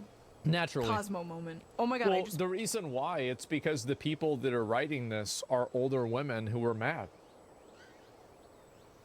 That's the reason why. It makes perfect sense. No, really, you think about it, right? Who's writing these articles? A 46-year-old woman whose husband broke up with them, and now he's dating a 26-year-old woman, and she's fucking furious. That's the reason why she's mad. Made the terrible mistake of like scrolling down this website. Yeah. What the f is this? Go ahead and get drinks with your ex. Break up over text. Wait, enthusiastic?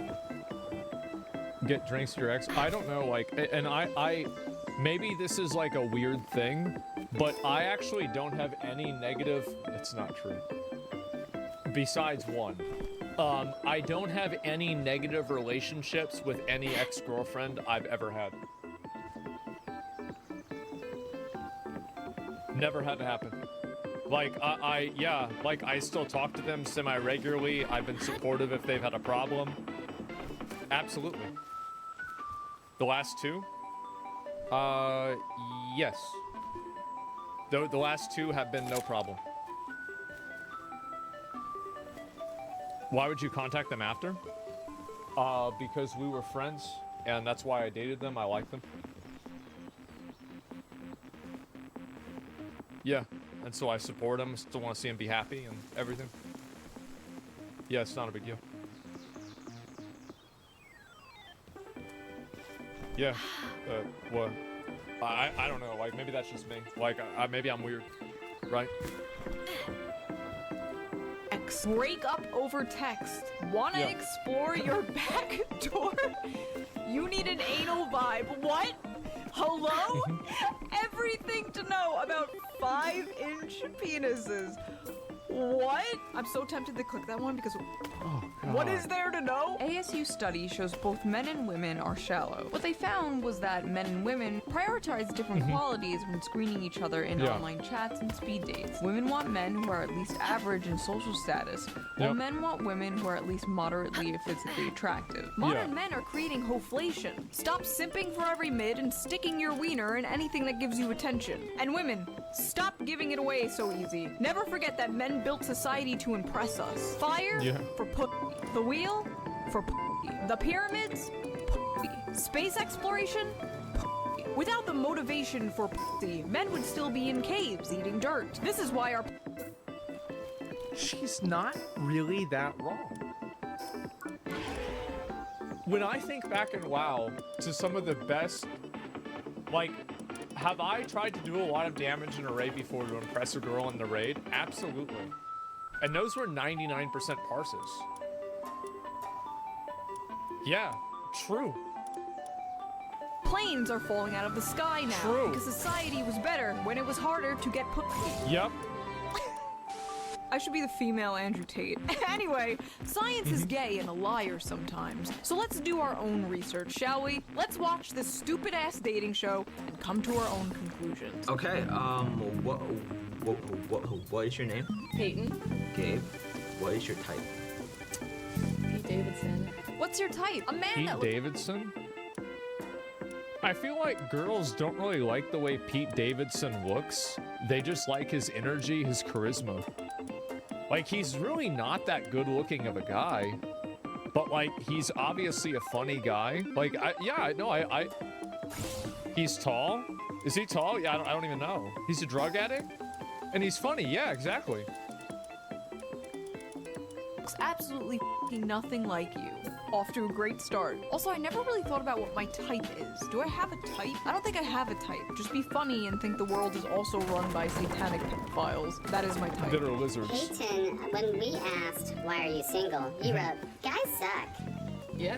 Guys suck. Oh god, code red. Code red. Oh, every guy, like anytime I hear a girl say women are trash or men are trash, you know what I hear? I hear my dad is trash. That's what I hear. Or my ex-boyfriend is trash. Yep. My type has always been girls that don't like me back. Oh, look at that. You like women who Clever. don't like you, and she doesn't like men. A perfect match. Yeah, this is great. Ooh, I'm sorry. Not shallow. Oh, you know. To be honest, I actually thought that the Asian guy, I thought that was kind of a funny response. I only like girls that don't like me back. I thought that was clever. Yeah. I need like a mallet, like a judge. Hold on. This is what I'm hitting the mallet on, by the way. Okay, where were we? Oh, yes. Somebody gave me one of those. Not shallow. Don't ever date a woman who hates men, and vice versa. Don't date a man who hates women. Avoid mommy and daddy issues. Lily, nice to meet you. My name's Enrique. Enrique? Yeah. Cool. Are you from Tennessee? Because you're the only 10 I see. I feel like if you do that at a show like this, and you know that it's on camera, I bet this guy has great confidence and great charisma, and he knows that he's putting on a show and being cringe on purpose just to entertain the audience. I do. Like, you know he's not doing this on purpose, right? That hurts? Yeah. I bet this guy probably has more confidence than almost any of the other guys on there. For the views, yeah, because it's fucking ridiculous. Enrique, why? Yeah. For content. I'm sorry, I'm just not really attracted to you. Really? You can tell she's so taken aback. He's obviously farming. Obviously, 100%, yes. By that, you? Not attracted to me? Yeah. Dan, nice to meet you. Tell me? Is Dan your type? I don't really have a type. As long as you're tall. Because I'm tall. I don't know if you saw that, but I'm really tall. How tall are you? I'm like 5'10". Oh, I'm 5'9". Oh. I'm not your type. Oh. Not shallow. She's 5'10". Perfectly acceptable. It's the 5 foot. Yeah, I mean, I think that, like, if a girl doesn't want to date a guy shorter than her, like, you have to understand that this is like, so if you refer back to the evolutionary chart that I had looked at, like, that's just the way it is. 5'10" is tall. Yeah, I mean, I'm pretty tall for a guy, so it's like I don't really, like, I have 99 problems, but that is like probably the one problem that I don't have. But yeah, 5'10" is tall for a girl. It absolutely is. Yeah, I would say 5'8" and above for a girl is pretty tall. Nothing is wanting the 6'5" men that are a problem. Hi. What's going on? I'm Sam.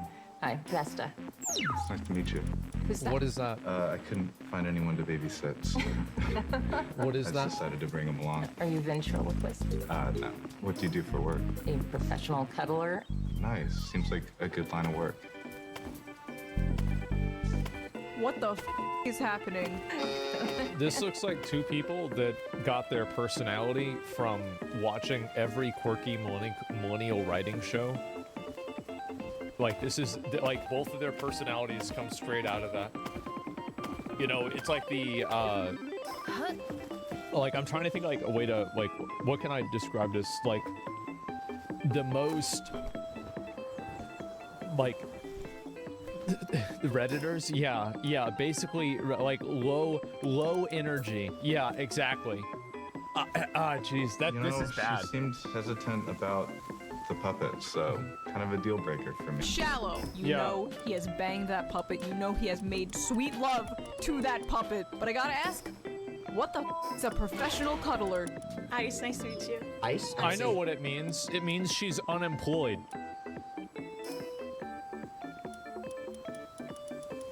That's what it means. She doesn't have a job. Nice to meet you. Nice to meet you. How are you today? I'm fucking awesome. Oh, fuck I'm me. so sorry. Why? Alright, hey, it It was nice to meet you. Where did you give him the beer? His handshake wasn't firm. His handshake wasn't firm? I'm calling shallow. I like your fit. Honestly, every time that a girl does something like that, I feel like they're doing you a favor. Because, like, if this is some sort of, like, problem for you, the odds are this person has got, like, 7 other quirks that's gonna make them annoying or obnoxious in all kinds of other ways, too. So it's like, thank God that that's happening. The guy was lucky, yeah. Shay? What's your name? I'm Alvin. Nice to meet you. Nice to meet you. Okay. I like your tattoos. Thank you. Do you have any tattoos? No. No tattoos? I want some though. What do you want? I don't know. That's why I haven't gotten one yet. Ooh, why'd she say no? Was it the tattoos? The indecisiveness. I like somebody who knows what they want, you know? I feel like out of everything, that's something too.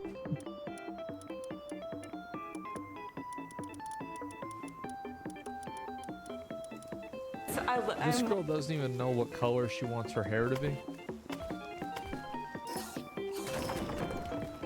And she gonna say this? You fucking kidding me?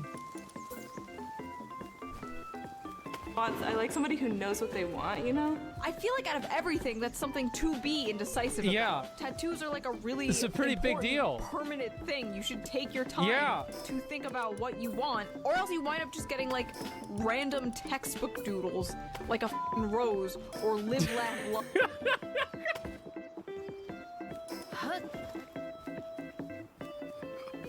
Bro, she went to the she went to the Target like fucking homemaking section and just took some photos on her fucking iPhone, and she went to the fucking tattoo artist and said, "Yeah, give me some of these." Yeah, I went to Home Decor. She got inked up like rooms to go. Oh god, that's so bad. She doesn't like indecisiveness. No regrets. Of whatever the f is on her chest. Also, this gonna talk about indecisive while having 2 different hair colors. Get out of here. Good one. Yeah. I'm Awesome. Shay. Shay, you said? Yeah, nice to meet pleasure. you. Yeah. Oh my gosh. Why did you reject her? I don't like colorful hair. Hi.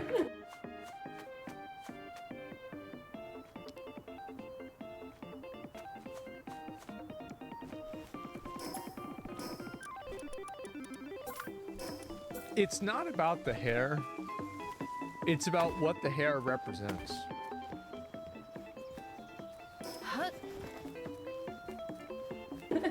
What's your name? April. April, Austin. Man, your hair is like flames. I'm digging that. Wait, I don't like colorful hair. the male mind is an enigma. No, it's not. No, because like okay, so there's a spectrum. There's like blonde hair is fine, gray hair is normal, black hair, brown hair, red hair, but pink hair is not. Do you want to know what animals are pink? Poisonous frogs. Let's see, green. Nobody has green hair. Like, yeah, flamingos. Yeah, it's totally different. Nicole. Nicole, Omari. Cool. So, what do you do for fun? What do I do for fun? Video games, mostly. Nice. Okay. What kind of video games? The big. So the last one I put.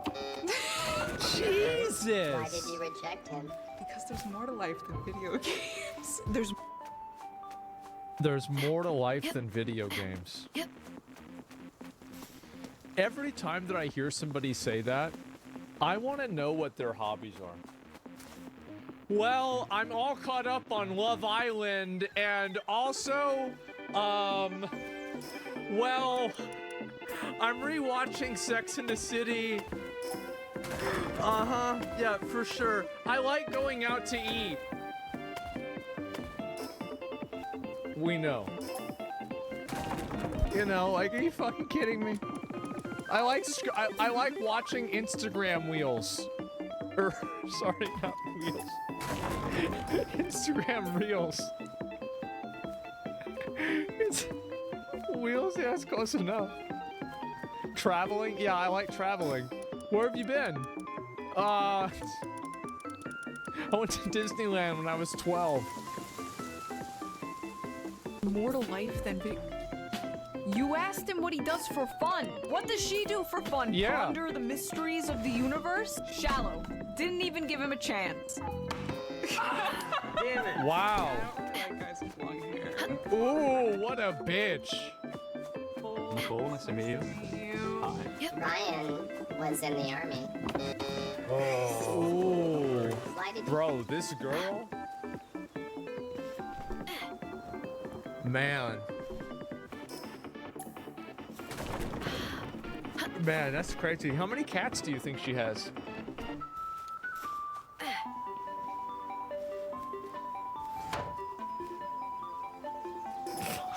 Oh, she has all of the cats. Every single one. She's got all the cats. That's me? I don't know, man. Something about army guys. I don't know. Overly masculine. So no video games, Right. because that means your whole life is video games, apparently. Yeah. No long hair, because that's probably too feminine. And no army, Yeah, you can't be too feminine, you can't be too man. because that's too masculine. I want to. Right. What's your name? My name's.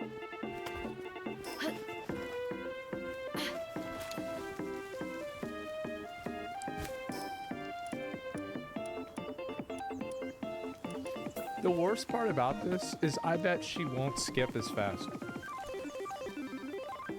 Taylor, what's your name? I'm Nicole. Hi, Nicole. So what kind of hobbies are you into? I have an aquarium, a 55-gallon aquarium. What? That's wicked. Are we just not going to address that? The wolf in the room? Nicole, are you not gonna address the elephant in the room? What elephant? He's a wolf. This is the girl that Barnes & Noble book section was made for. That's her, right there. She was the target audience. Fucking got him. Oh my god. We found her, yeah. Idiot. I am a furry. What is a furry? The way that I describe it is a fascination or a interest of animals doing human things. Is it a sex thing? It is definitely not just a sex thing. Not just. What a master of language. What an absolute master of the English language. It's not just a sex thing. Oh man, that was so clean. He's good? Yeah. Just a sex thing. Not just. Not shallow. Dude showed up in a whole ass fursuit. On the first date. I do not break out the Vaporeon onesie until at least the third date. Maven. Izzy, what's your sign? I'm a Capricorn. Oh no.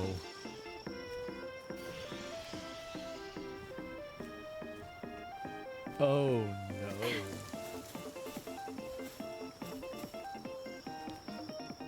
God Please skip damn her. it. Please Where's the skip her. button? Please, No. please No. skip her. What have I said? What have I said? I need the sign. I need to get the sign. Astrology is racism for white women. No, see, it's not. It's actually racism for hot women. And here's the reason why. It's that if you're not hot, guys won't let you get away with being so confidently stupid about something like astrology. But if you're at least an 8 out of 10, guys will put up with this. They'll be like, yeah, this is my sign, and like my horoscope says this. Really? Okay, yeah, well, I guess that makes sense because I have a meeting later on today, right? But like, if the girl's a 4, you're not gonna listen to that.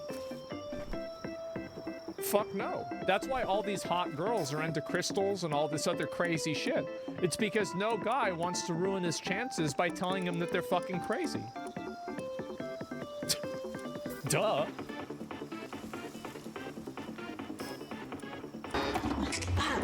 Why did you reject Izzy? If you're gonna like cut me off just because of my sign, it's not someone who I necessarily want to date. He dodged a bullet. If a woman What a G. ever asks you what time of day you were born, run. Heelys. Yeah. What are Heelys? Heelys are shoes that have wheels in them. So would you Do you remember? So like, like actually, you guys don't remember. I don't know if you had this in your high school. In my high school, we had some real degenerate shit. We had people that would have they would put on tails, right, like furries, and then they would have the Heelys on, and then they would have a collar around their neck, and then it would be like a boy or a girl, and then like their boyfriend or girlfriend would pull them around while they're rolling on the Heelys in the hallway in high school. Like, and this is some straight fucking emo shit. Absolutely. Yeah, totally normal. Yeah, we did this. And I would see this, and I would be like, it was funny because like it was like watching a street performance or something like that. We had that too? Yeah, we had this shit. This was in like 2006, 2007. Yeah, they were like the My Chemical Romance, you know, Simple Plan, you know, that type of music. Yeah, peak emo. Yeah, Scene Kids. Yeah, so these are the ones that in middle school they had Invader Zim book bags, and now they've evolved to having collars where they're being pulled around by their boyfriend with their fucking Jesus Christ.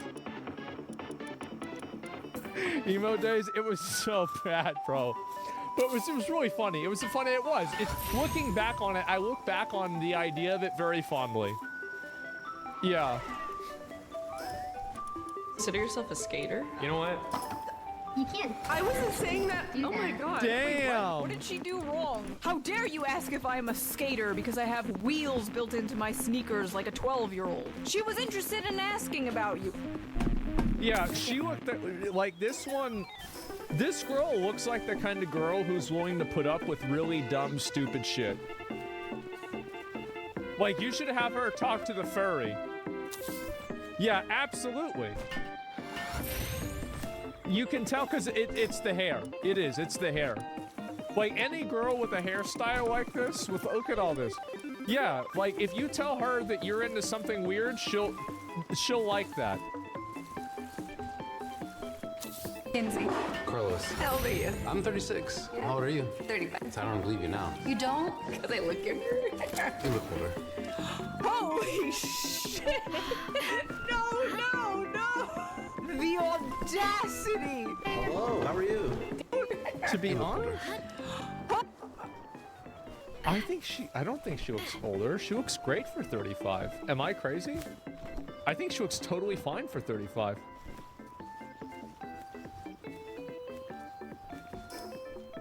She looks 40? Really?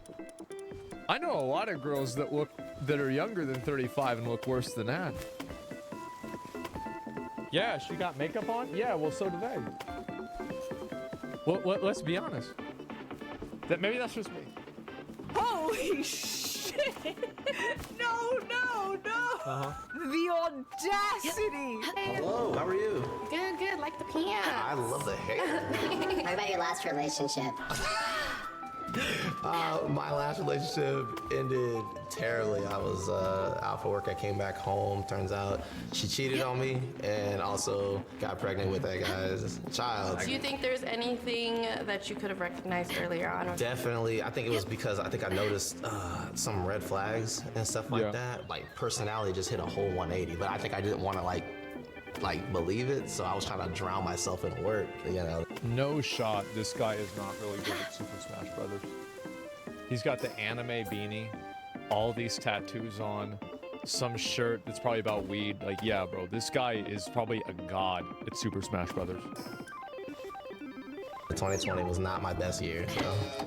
Why did you reject him? How many times did he ask me about myself? Wait, so the button asked the dude a personal question. The dude answered the personal question. The girl follows up with another question. Yeah. The dude answers her question. Then the girl rejects him because he talked about himself too much.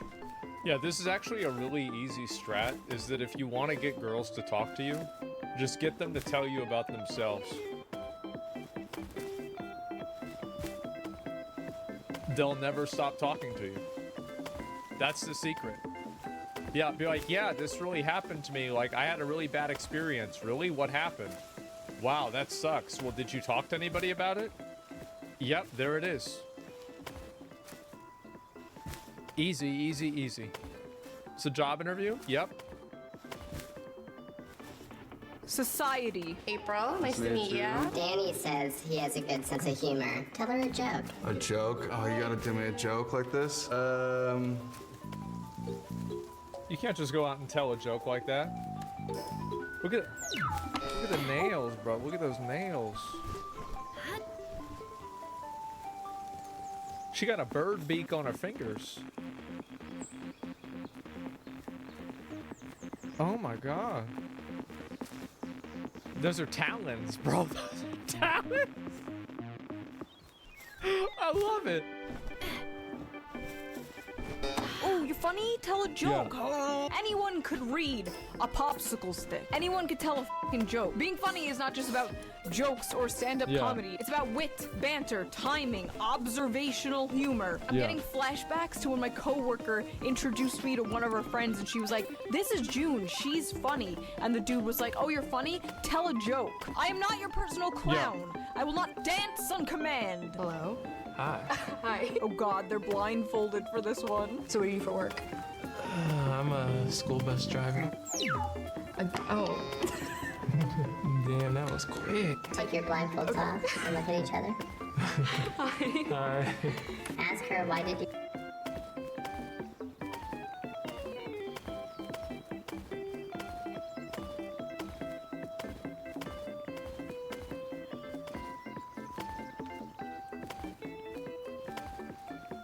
I'll be a nice. I'm not gonna be mean. You reject me? Why did you? I just wasn't feeling the spark. Didn't feel like conversation was flowing, that's all. You didn't feel No, bro. Like, she declined him because he didn't have a high status job. That's absolutely what it was. Being a school bus driver is not something that like a girl can brag to her other friends about that she's dating. That's the reason why. Absolutely. Like, it's not even a question. Conversation was You initiated the conversation. He literally just answered your question. Yeah, but because she doesn't want to say that because she's embarrassed about it. But everybody knows that's the real reason why she rejected him. Shallow Absolutely. and stupid. Hi. Hi. Can I get a hug? Where are you? Put your hands up. There we go. Okay. Hi, I'm Nathan. Nice to meet you. Oh no. Sorry. Fucking G! Oh my god, bro. This guy, a geometry master. Bro, this guy just measured the circumference of a circle.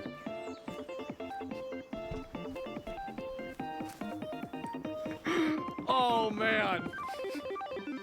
That was a aggressive slam. Hi, I'm Nathan. Hello. It's nice Yeah. to meet you. It's nice to meet you. I'm This is, oh bro, I've seen this one. This one's so good. Oh my fuck, this is my favorite one. Oh no. What is something that you watch by yourself that's a guilty pleasure that you don't tell anybody? I mean, I watched. Isn't this that hair from the girl in Demon Slayer? I think it is, right? Yeah, it is. Mitsuri, You know yeah, I she's remember her name. absolutely one of those weebs that like fetishizes Asians. What is your type? I'm definitely very into Asian men. Called it. Ooh. She's hunting for a husband. Wow, what a surprise that the girl who has hair like a anime character and is dressed as like basically the anime character has some sort of like weird fixation on that. Yeah, for sure. Dude needs to run. What race do you think I am? I have no idea. I am Asian, actually. Oh. Yeah. Can we hug? Sure. Oh no. Hi. How are you? No.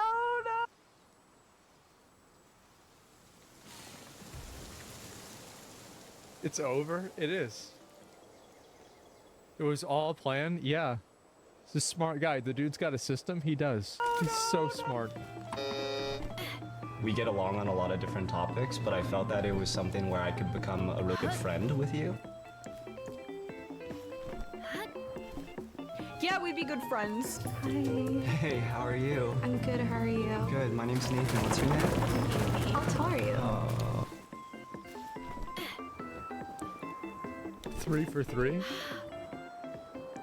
He gonna go the 3 for 3? Y'all think so?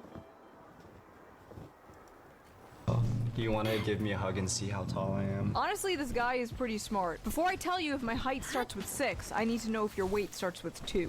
Hi, Danny. It doesn't. But I'm pretty sure it doesn't start with 1 either.